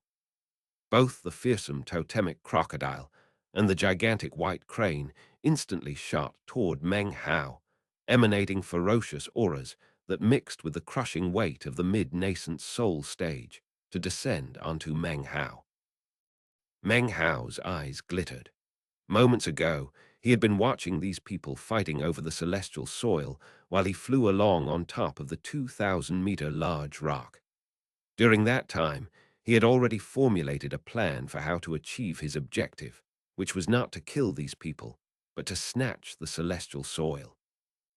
Even as the two mid-nascent soul stage cultivators neared, Meng Hao waved his right hand, causing ripples to suddenly emanate out. They instantly turned black in color and then solidified into the first streamer of the flag of three streamers. ğÉÉ was temporarily unbound as the streamer shot out. The flag of three streamers was the most powerful magical item that Meng Hao possessed. When it appeared, the sky grew dim. The violet-robed man's face fell, and he immediately retreated. Unfortunately, despite flashing incantations, employing various divine abilities, and producing magical items, he was incapable of fighting back against the sweeping blackness which shot toward him. A boom echoed out, and blood sprayed from the man's mouth. Killing intent, but also shock, filled his eyes as he was flung backward several hundred meters before finally being able to come to a stop. At the same time, Meng Hao continued forward at top speed. Lifting his hand toward the white-robed cultivator, he suddenly pointed out. Demon Sealing, 8th Hex. As soon as the Demon Sealing Hex appeared, the white-robed man's expression flickered. Countless strands rose up that only Meng Hao could see. They immediately bound the man up, completely sealing him down. Of course, the sealing would not last for very long, only the space of a single breath. However, that was all the time Meng Hao needed. As he shot forward toward the celestial soil, the surrounding 7 nascent soul cultivators all watched on, eyes filled with killing intent, and even more so, anxiety. However, it was at this exact moment that ripples suddenly appeared in the middle of the air not too far off. A figure appeared, a young man wearing a long black robe. His head was unusually small and completely out of proportion with the rest of his body. He looked somewhat like a rat. His expression was somber, and his eyes glowed with bloodthirstiness. Laughing evilly, he shot forward with speed that exceeded Meng Hao's, heading directly toward the celestial soil. He had been using some special technique to remain hidden in the area, undetectable.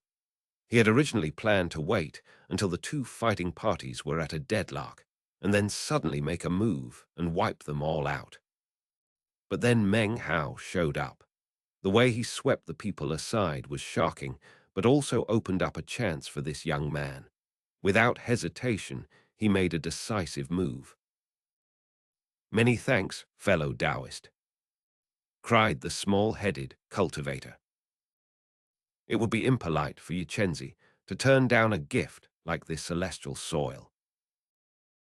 As he reached out to grab a hold of it, killing intent flickered in Meng Hao's eyes.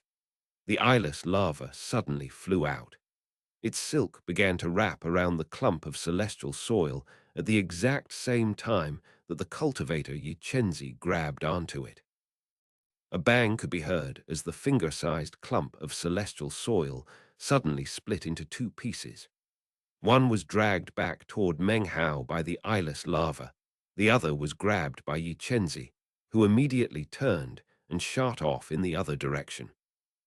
When the 7 nascent soul cultivators saw the small-headed Yu, their expressions immediately filled with shock. "Yu, 1. That's Yu, the guy who betrayed and then slaughtered the entire Griffin tribe. Damn it, he's evil to the core. I heard he made living sacrifices of his own clan to further his cultivation." Meng Hao grabbed the celestial soil and then slapped his bag of holding to produce the blood-colored mask. He immediately put it on, causing his cultivation base to explode with power and a blood qi to rise up. His aura spread out in all directions, causing the cultivators to feel complete astonishment.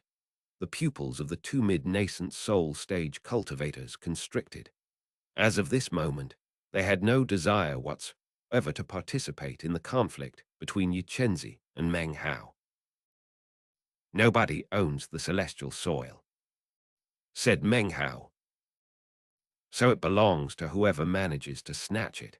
If you have the skill to escape with it, then it will belong to you."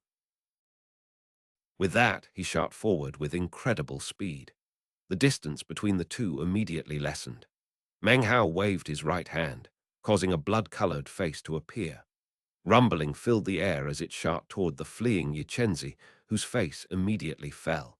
He quickly performed an incantation with his left hand, causing a glistening fish scale to appear in his palm. He threw it out behind him, where it instantly began to expand until it was about 10 meters tall.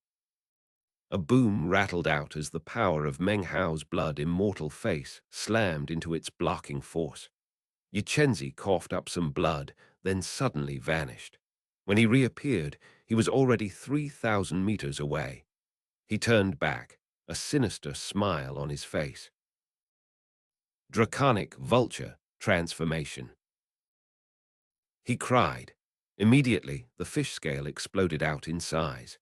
Black chi boiled up into the sky, transforming into an enormous vulture. The vulture's eyes were bright red as it charged toward Meng Hao.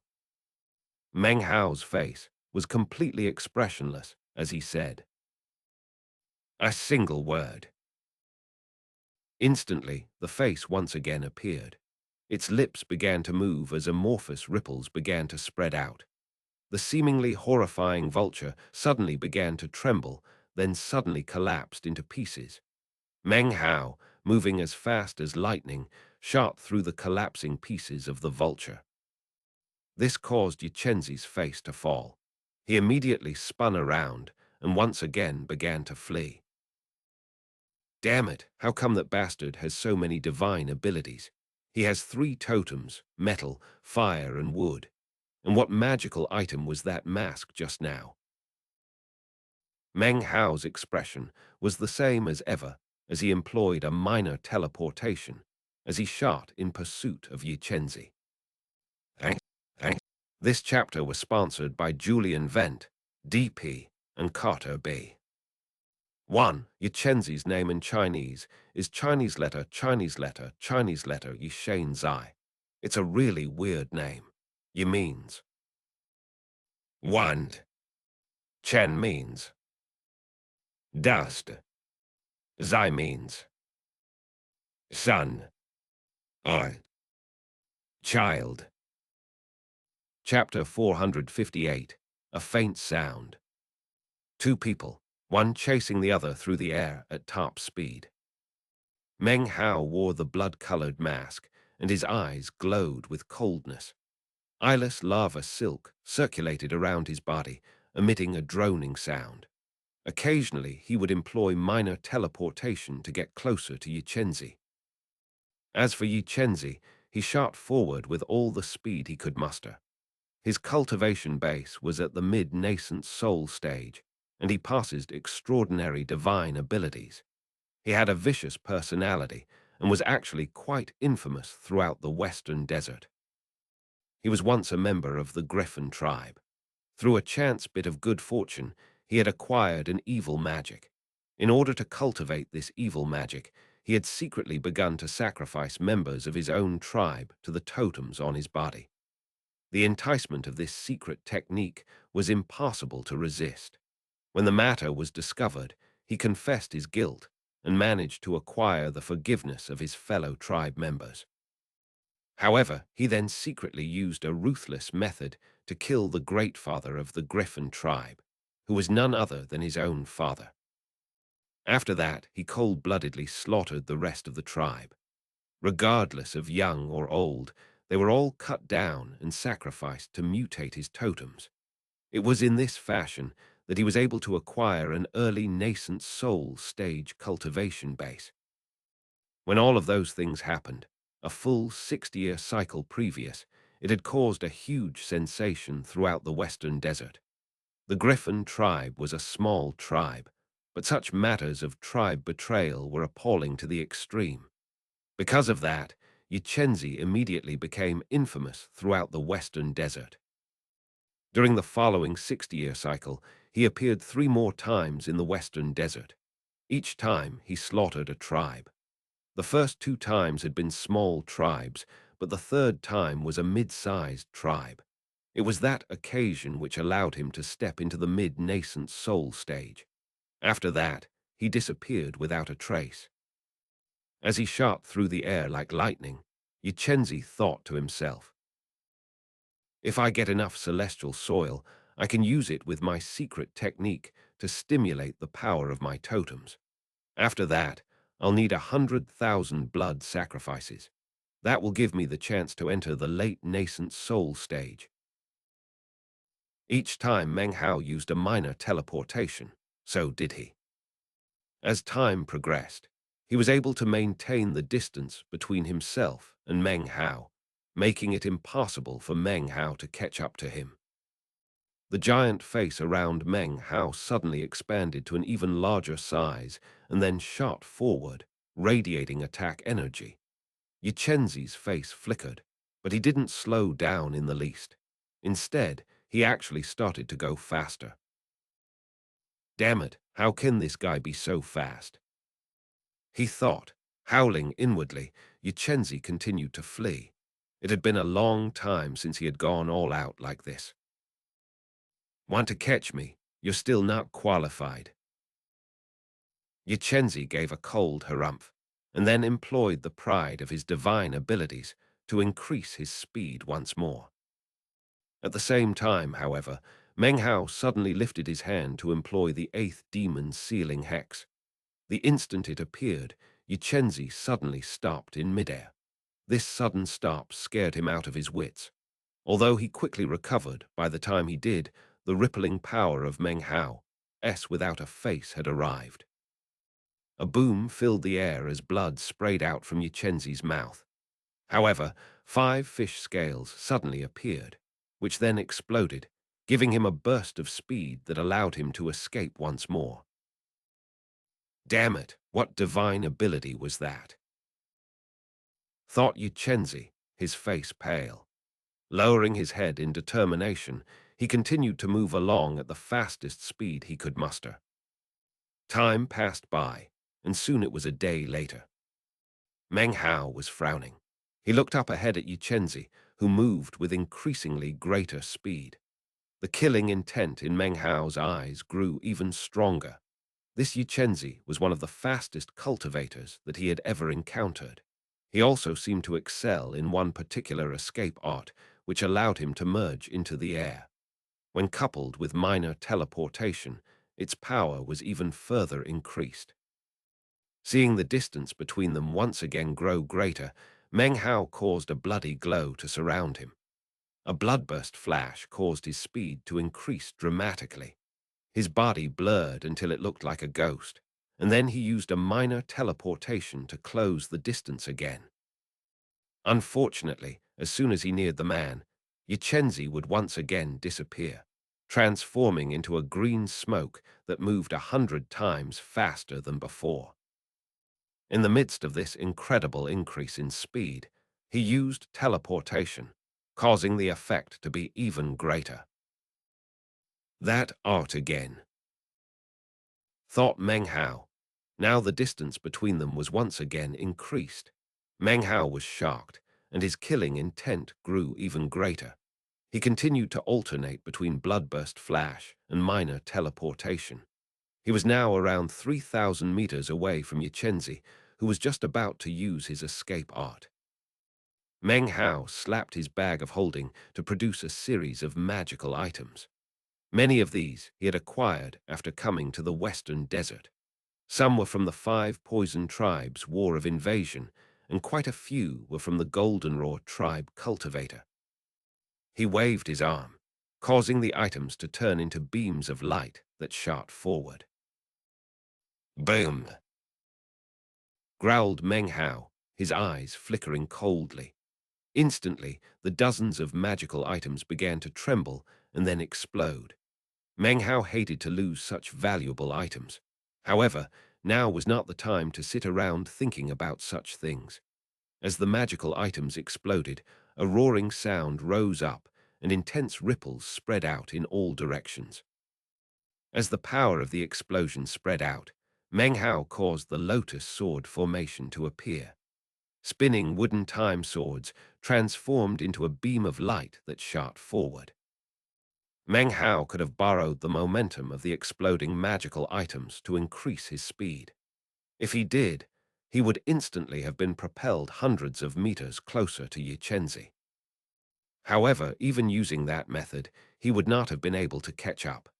Therefore, Meng Hao did not use the blast to increase his own speed, but rather the speed of the lotus sword formation.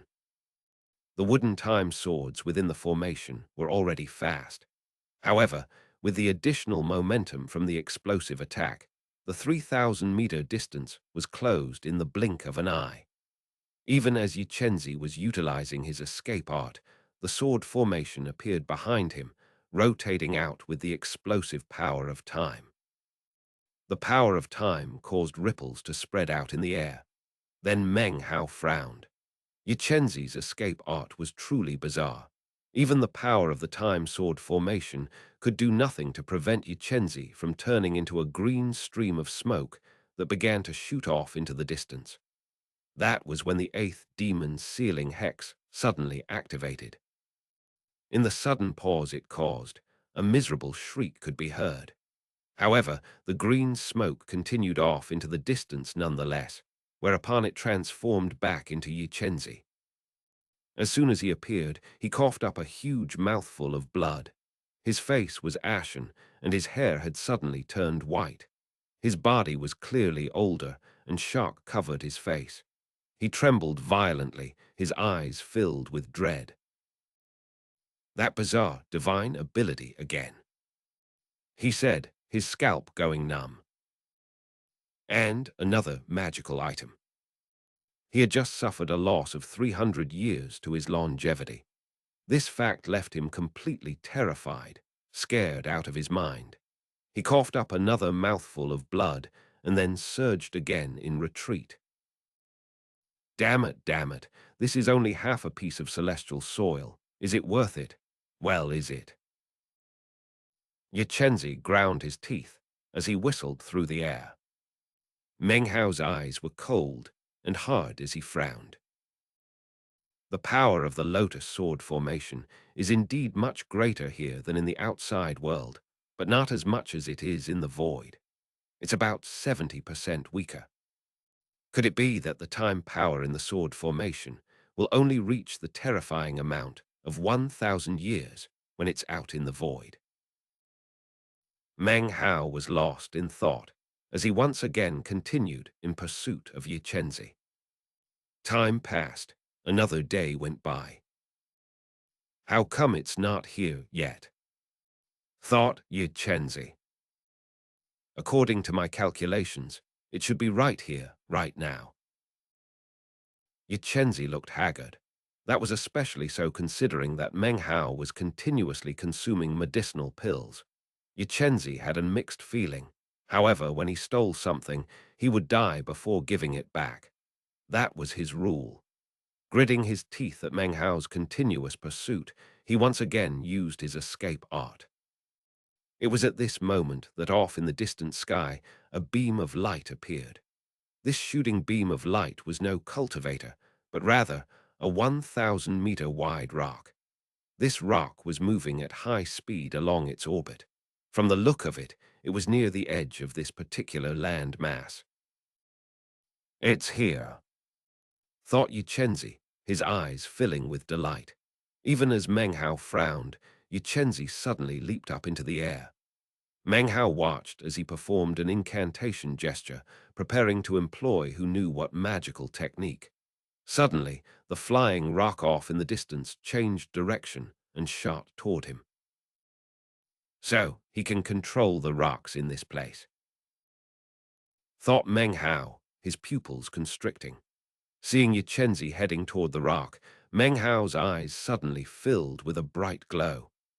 At this critical moment, it was without hesitation that he pointed out with his finger, and just as ğÄÉ was about to land on the rock, employed the 8th demon's sealing hex.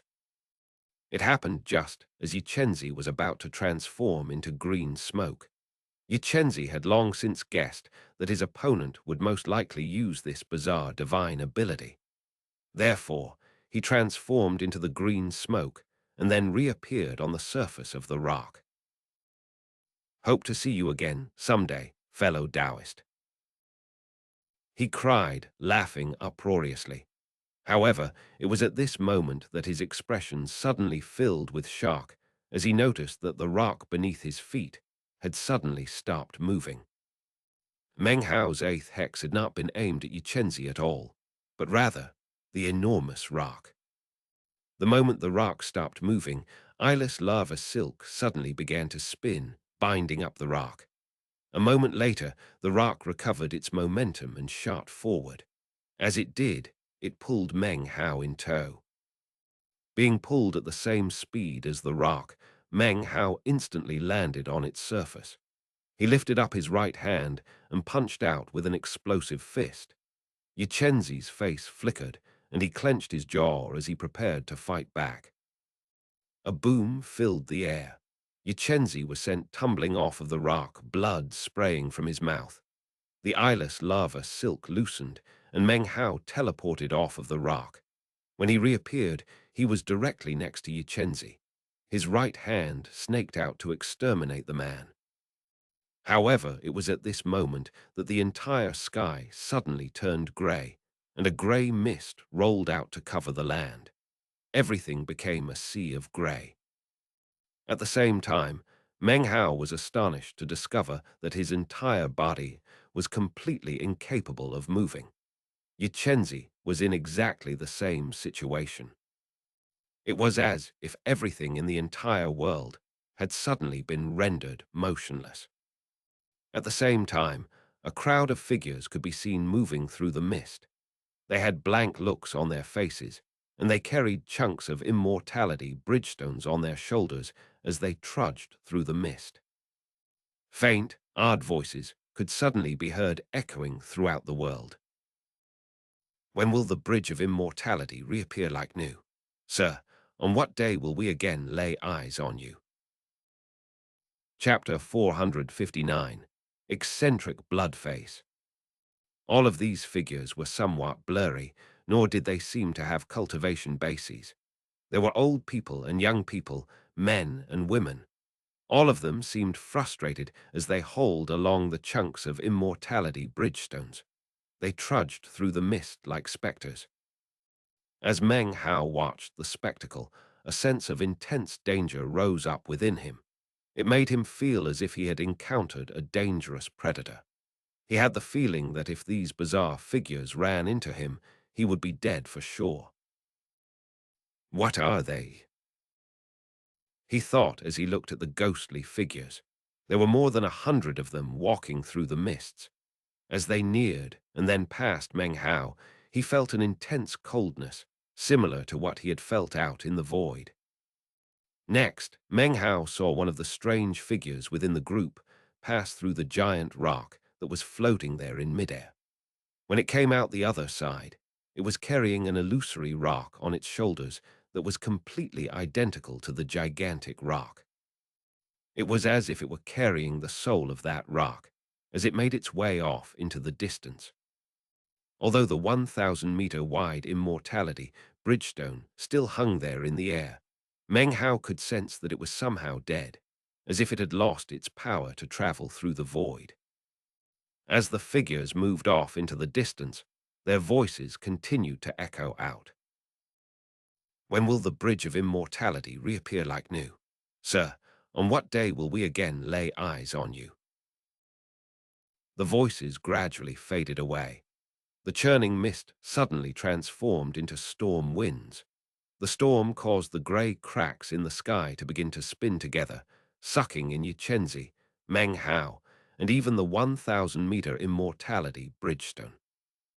In fact, many of the ruins and objects within the area were also swept up into the tempest. There was no resisting it. Everything was sucked up. Then the storm suddenly collapsed, sending everything inside shooting out in all directions. Meng Hao got the same sensation he had all those years ago when he had been swept up by the wings of the rock. Wind tore at his body, threatening to rip it to pieces as the storm sent him shooting off into the distance. Were he an ordinary core formation cultivator, he would have been killed beyond the shadow of a doubt. However, Meng Hao had 3 totems of the 5 elements, which pushed him across the gap that existed between core formation and nascent soul. He gritted his teeth and rotated his cultivation base to dispel the effects of the wild wind. After about 2 hours passed, Meng Hao was able to suppress the force of the wind. He performed a minor teleportation to escape from within its devastating power. When he finally removed himself from the region affected by the wind, blood sprayed from his mouth and his face turned ashen. He had teleported into a mountain range, where he quickly excavated an immortal's cave and sat down cross-legged to meditate. A few days later, the wind gradually died down. Meng Hao left the immortal's cave and flew up into the air. He floated there, looking at the chaotic scene left behind by the wind. The wind had swept across the entire land, causing even many mountaintops to crumble. Just what exactly are those specters? Meng Hao frowned. He had a strange feeling about this mysterious realm of the bridge ruins.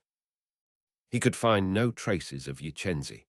Considering the level of the man's cultivation base, he was likely capable of escaping from the wild wind. Furthermore, since he was so fearful of Meng Hao, it was highly likely that he had left this land mass as quickly as possible. Muttering to himself, Meng Hao looked off into the distance. He was suddenly shocked to find that not too far off, a glowing mass could be seen. Within the glow were some granules of dirt. It was celestial soil. His body flickered as he shot toward it. He quickly collected it up, his heart beating wildly. Next, he sent spiritual sense out in all directions. Shockingly, he found 3 more locations in which celestial soil was floating in midair. Although they were only granules, they were still celestial soil nonetheless. Now I get it, he thought. That wind kicked up the celestial soil that was concealed in the area. In that case, there must be quite a bit of celestial soil in the air right now. His eyes gleamed with joy. Without hesitation, he teleported away. It didn't take long for him to collect the 3 pieces of celestial soil, after which he shot off into the distance. After some time, Meng Hao began to breathe heavily. It had only taken a short while for him to collect together enough celestial soil to form a clump the size of a fist. During this time, he saw other cultivators who were also madly rushing around looking for celestial soil kicked up by the wind. Some of them were even fighting, although it was never more than a blow or 2.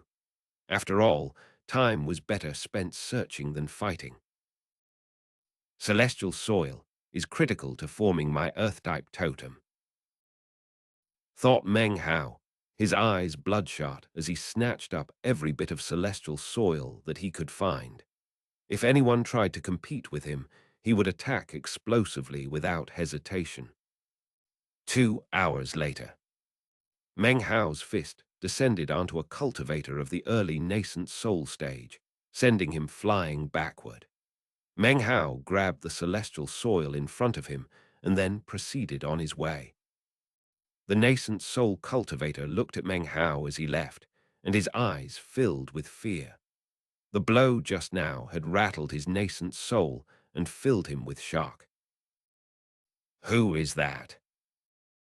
6 hours later, 3 figures were locked in combat in midair. Meng Hao was one of them. He flashed an incantation gesture with both hands, causing a flame sea to roar up. It shot out in all directions, forcing his 2 opponents to fall back. Meng Hao flicked his sleeve, collecting up the celestial soil and then shooting off into the distance. The other 2 cultivators gritted their teeth. Their hearts were filled with dread, and they didn't dare to take up chase. The only thing they could do was stamp their feet and then head off in another direction to search for celestial soil. Time went by. A day later, Meng Hao's eyes were completely bloodshot. He had snatched enough celestial soil to form a clump the size of a baby's head. All of it was in his bag of holding. He continued to fly through the air, searching for more. However, it had been almost 4 hours since he had seen any at all. It seemed all of it had been collected. Others collected it up, no problem. He thought, killing intent filling his eyes. In the cultivation world, the law of the jungle prevails. Robbing cultivation resources was common, and something that Meng Hao had long since gotten used to. His eyes shining with killing intent, he shot off to search for other cultivators. A day later, the sound of explosions filled the air. An enormous face could be seen collapsing in midair. As it did, a middle-aged cultivator coughed up blood, his face pale and his eyes filled with astonishment. Without hesitation, he pulled a handful of celestial soil out of his bag of holding and threw it out in front of him, then turned heel and fled. Meng Hao emerged from roiling mists to snatch it up. Without a moment's pause, he sped off in another direction to search for more cultivators. 2 days later, a ruddy-faced old man, flanked by 2 nascent soul cultivators, savagely slaughtered another cultivator to snatch up his celestial soil. The moment they joyfully collected up his bag of holding, a red mist suddenly appeared off in the distance. From within the mist, an enormous face suddenly appeared. As soon as the ruddy-faced old man saw the face, his heart and mind filled with a roaring sound, and his scalp went numb. He recognized this face. It had appeared days before when he was involved in the 7-person battle, and then met that fearsome cultivator who had nearly crushed them all.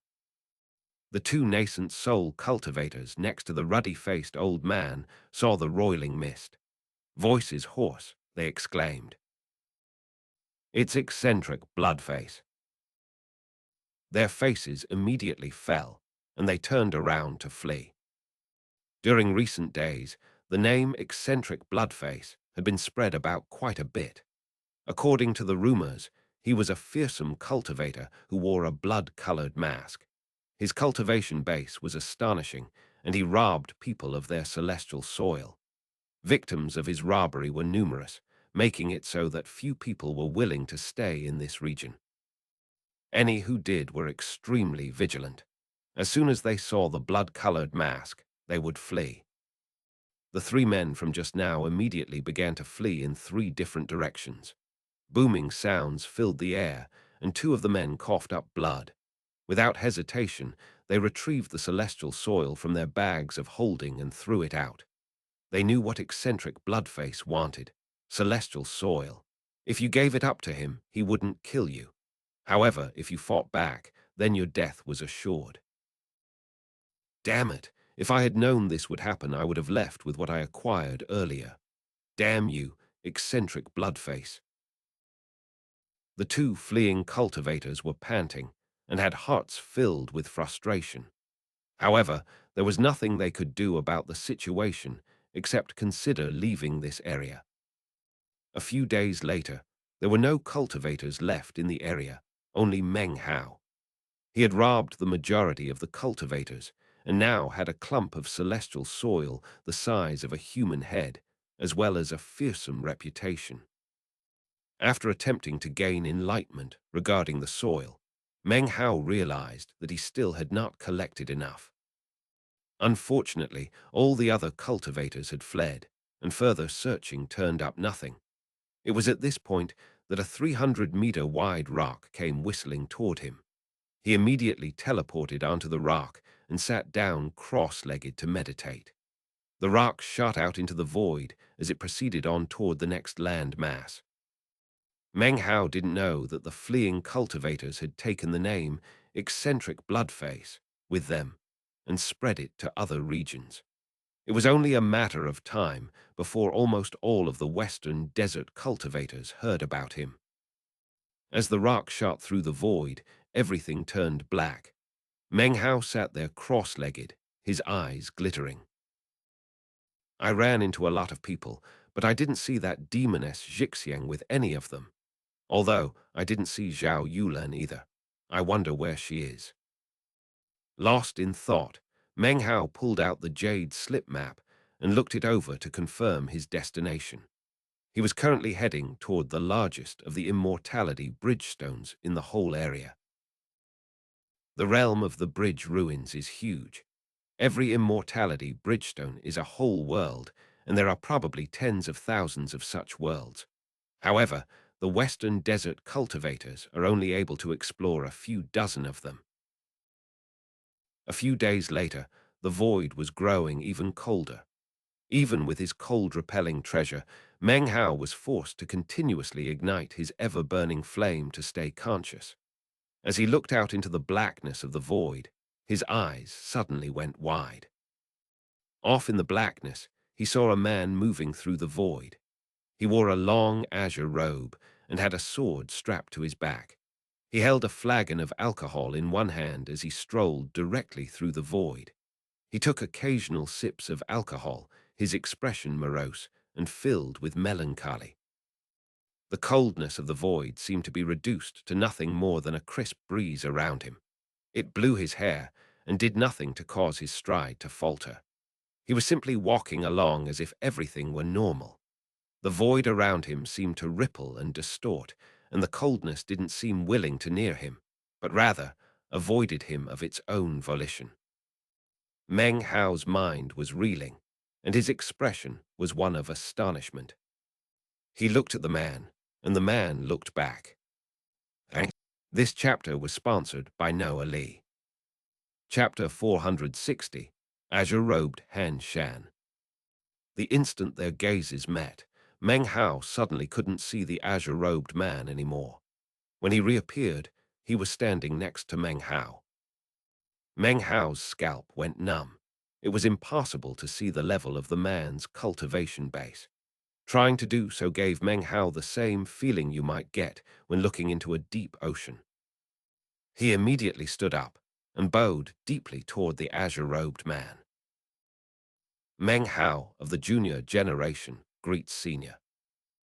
The man looked over at Meng Hao, then sat down off to the side. He took a sip of alcohol, and his face as disconsolate as ever said, "Are you on your way to seal-breaking continent?" "Seal-breaking continent," replied Meng Hao, a blank expression on his face. He thought back to the jade slip map and the description of the place he was headed to. Finally, he nodded. "So, we happen to be heading in the same direction," said the man with a slight nod. After that, he said nothing more. Leaning up against a protruding rock, he drank and looked off into the blackness of the void. Meng Hao looked at the man hesitantly for a moment, then made his way some distance off and sat down cross-legged. Unfortunately, he couldn't slip into a meditative trance. All he could do was sit there as time passed. 1 day, 2 days, 3 days. In the blink of an eye, half a month had passed. During that time, the azure-robed man continued to recline there, drinking. It seemed the alcohol in his flagon was endless. He drank and drank, looking out into the blackness, his expression morose. His bleakness continued to grow more and more apparent. The stubble of a beard could be seen on his face.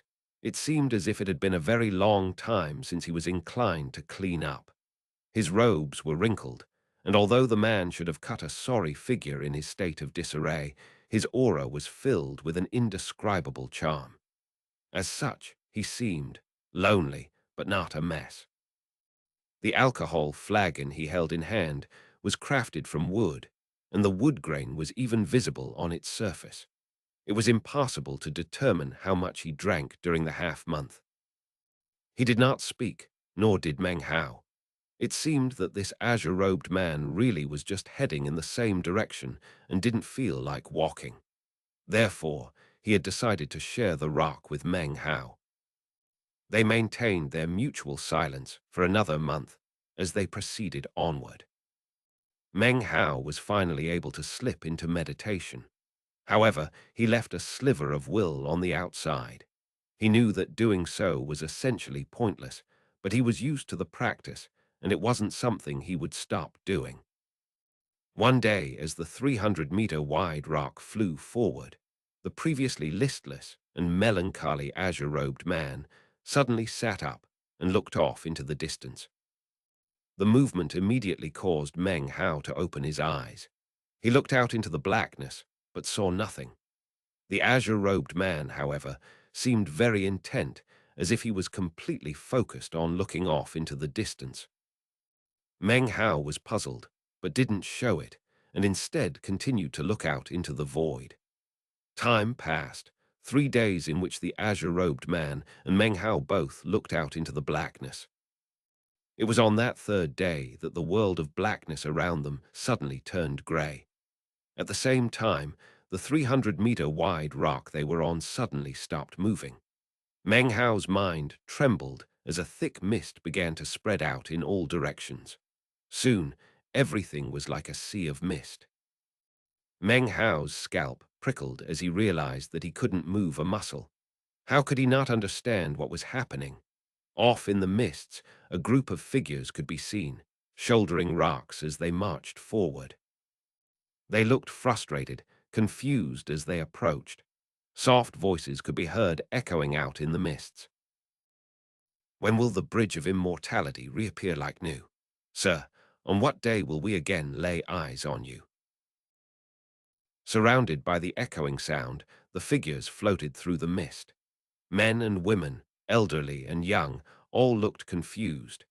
As they neared Meng Hao, he felt a coldness that seemed capable of freezing the soul. Meng Hao gradually grew colder, until it seemed as if his very life force were about to be extinguished. It was at this point that Meng Hao noticed that this group of people was not the same group that he had encountered on the last land mass when he was chasing ğİÉÉ. Next to him, The azure-robed man continued to sit there, occasionally sipping alcohol. As he looked at the group of people, the melancholy in his eyes grew deeper, and the corners of his mouth twisted with bitterness. He examined them closely, as if he were looking for something. He examined each figure closely, and when he reached the last one, his loneliness seemed to grow deeper. He frowned and took another drink. The figures moved toward the rock Meng Hao was on, and as they grew close, they suddenly stopped. The blankness and confusion in their faces suddenly turned into viciousness. They looked over at the rock and the azure-robed man. The man looked back at them and then waved his hand. As he did, the figures continued to float on by. They moved off into the distance, their confusion once again restored. Faint voices were again heard. When will the bridge of immortality reappear like new? Sir, on what day will we again lay eyes on you? The sound faded off into the distance, and the greyness in the void disappeared. There was no tempest like before. The silence was restored. As everything returned to normal, the 300-meter wide rock that Meng Hao was on once again began to move forward at top speed. Meng Hao's body trembled as he recovered. His heart shook because of this second encounter with these bizarre figures. Without thinking about it, he turned to the azure-robed man and asked, "What are they?" After asking the question, Meng Hao realized that, considering the man's cultivation base and the days of silence, it was likely that he might not get an answer to the question. "Bridge slaves," said the azure-robed man, his voice soft. After the bridge of immortal treading was destroyed by ancestor Jai, the surviving will of the bridge settled in this spot. People who coveted eternity and sought to extend their lives found their wills dissolved, and they became bridge slaves. They achieved the eternal life they sought, but the price was that they became slaves of the bridge. Day and night, throughout their eternal lives, they slave away to rebuild the bridge of immortal treading, which, of course, can never be rebuilt. Hearing this explanation caused Meng Hao's mind to spin. He turned to look in the direction the figures had departed in, but all he could see was blackness, as if an enormous screen of darkness were covering over everything. The man began to mutter bitterly. Everything in the world comes with a price, a price. He held the alcohol flagon in front of him, gripping it tightly. Time passed. Meng Hao asked no further questions, nor did the man say anything further. He reclined there in his silence, staring off into the void, disconsolately drinking his alcohol. Meng Hao sat there thoughtfully. The term bridge slave certainly seemed appropriate. They acquired eternity, but the price they paid was a great one. When he thought of this, it caused Meng Hao to recall the bridge slaves' faint voices. 2 more months passed. Up ahead in the void appeared an enormous rock. This was another immortality bridgestone, its vastness virtually indescribable. It appeared to be about 10 times larger than the land mass he had just come from. An incredible pressure radiated out from it, enveloping everything in the area as it floated there in the void.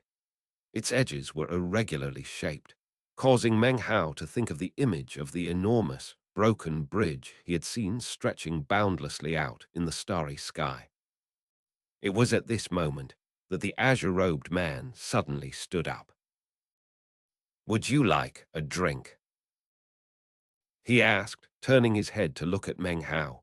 His eyes were clear and filled with a profundity like that of the stars in the sky. This was the second time the man had taken the initiative to speak. The first time was when he had arrived. Considering this was the second time, Meng Hao understood that he was about to leave. Meng Hao stood up, clasped hands and bowed deeply.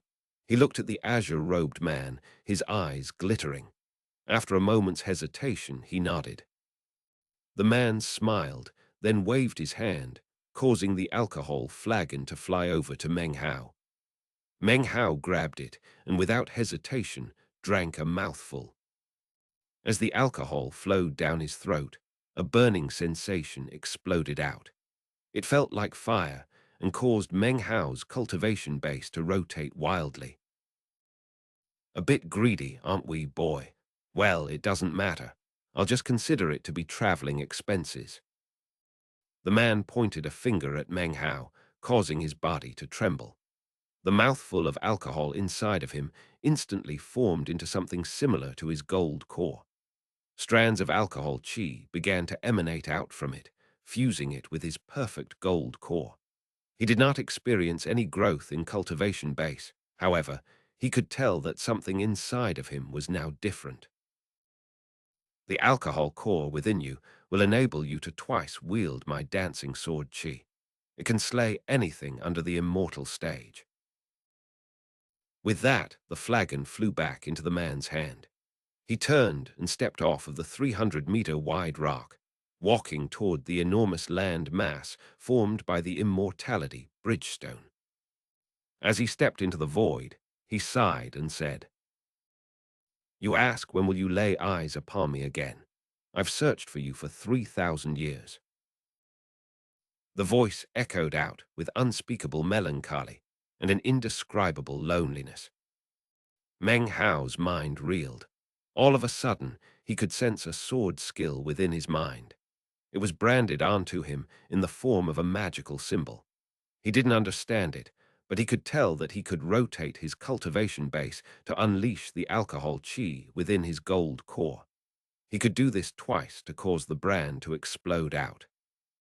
As the man headed off into the distance, Meng Hao suddenly cried out, "Senior, may I respectfully ask your name?" Han Shan. 1. His voice echoed out, filled with pensiveness. The man sighed and then disappeared into the void. Meng Hao stood there, bowing deeply in his direction. After a long time passed, Meng Hao straightened back up. The 300-meter wide rock he was on slammed through the barrier to enter the enormous land mass formed by the immortality bridgestone. There in front of Meng Hao was an enormous world. Wan Han Shan's name in Chinese is Chinese letter Han Shan. Han is a surname. Shan means mountain.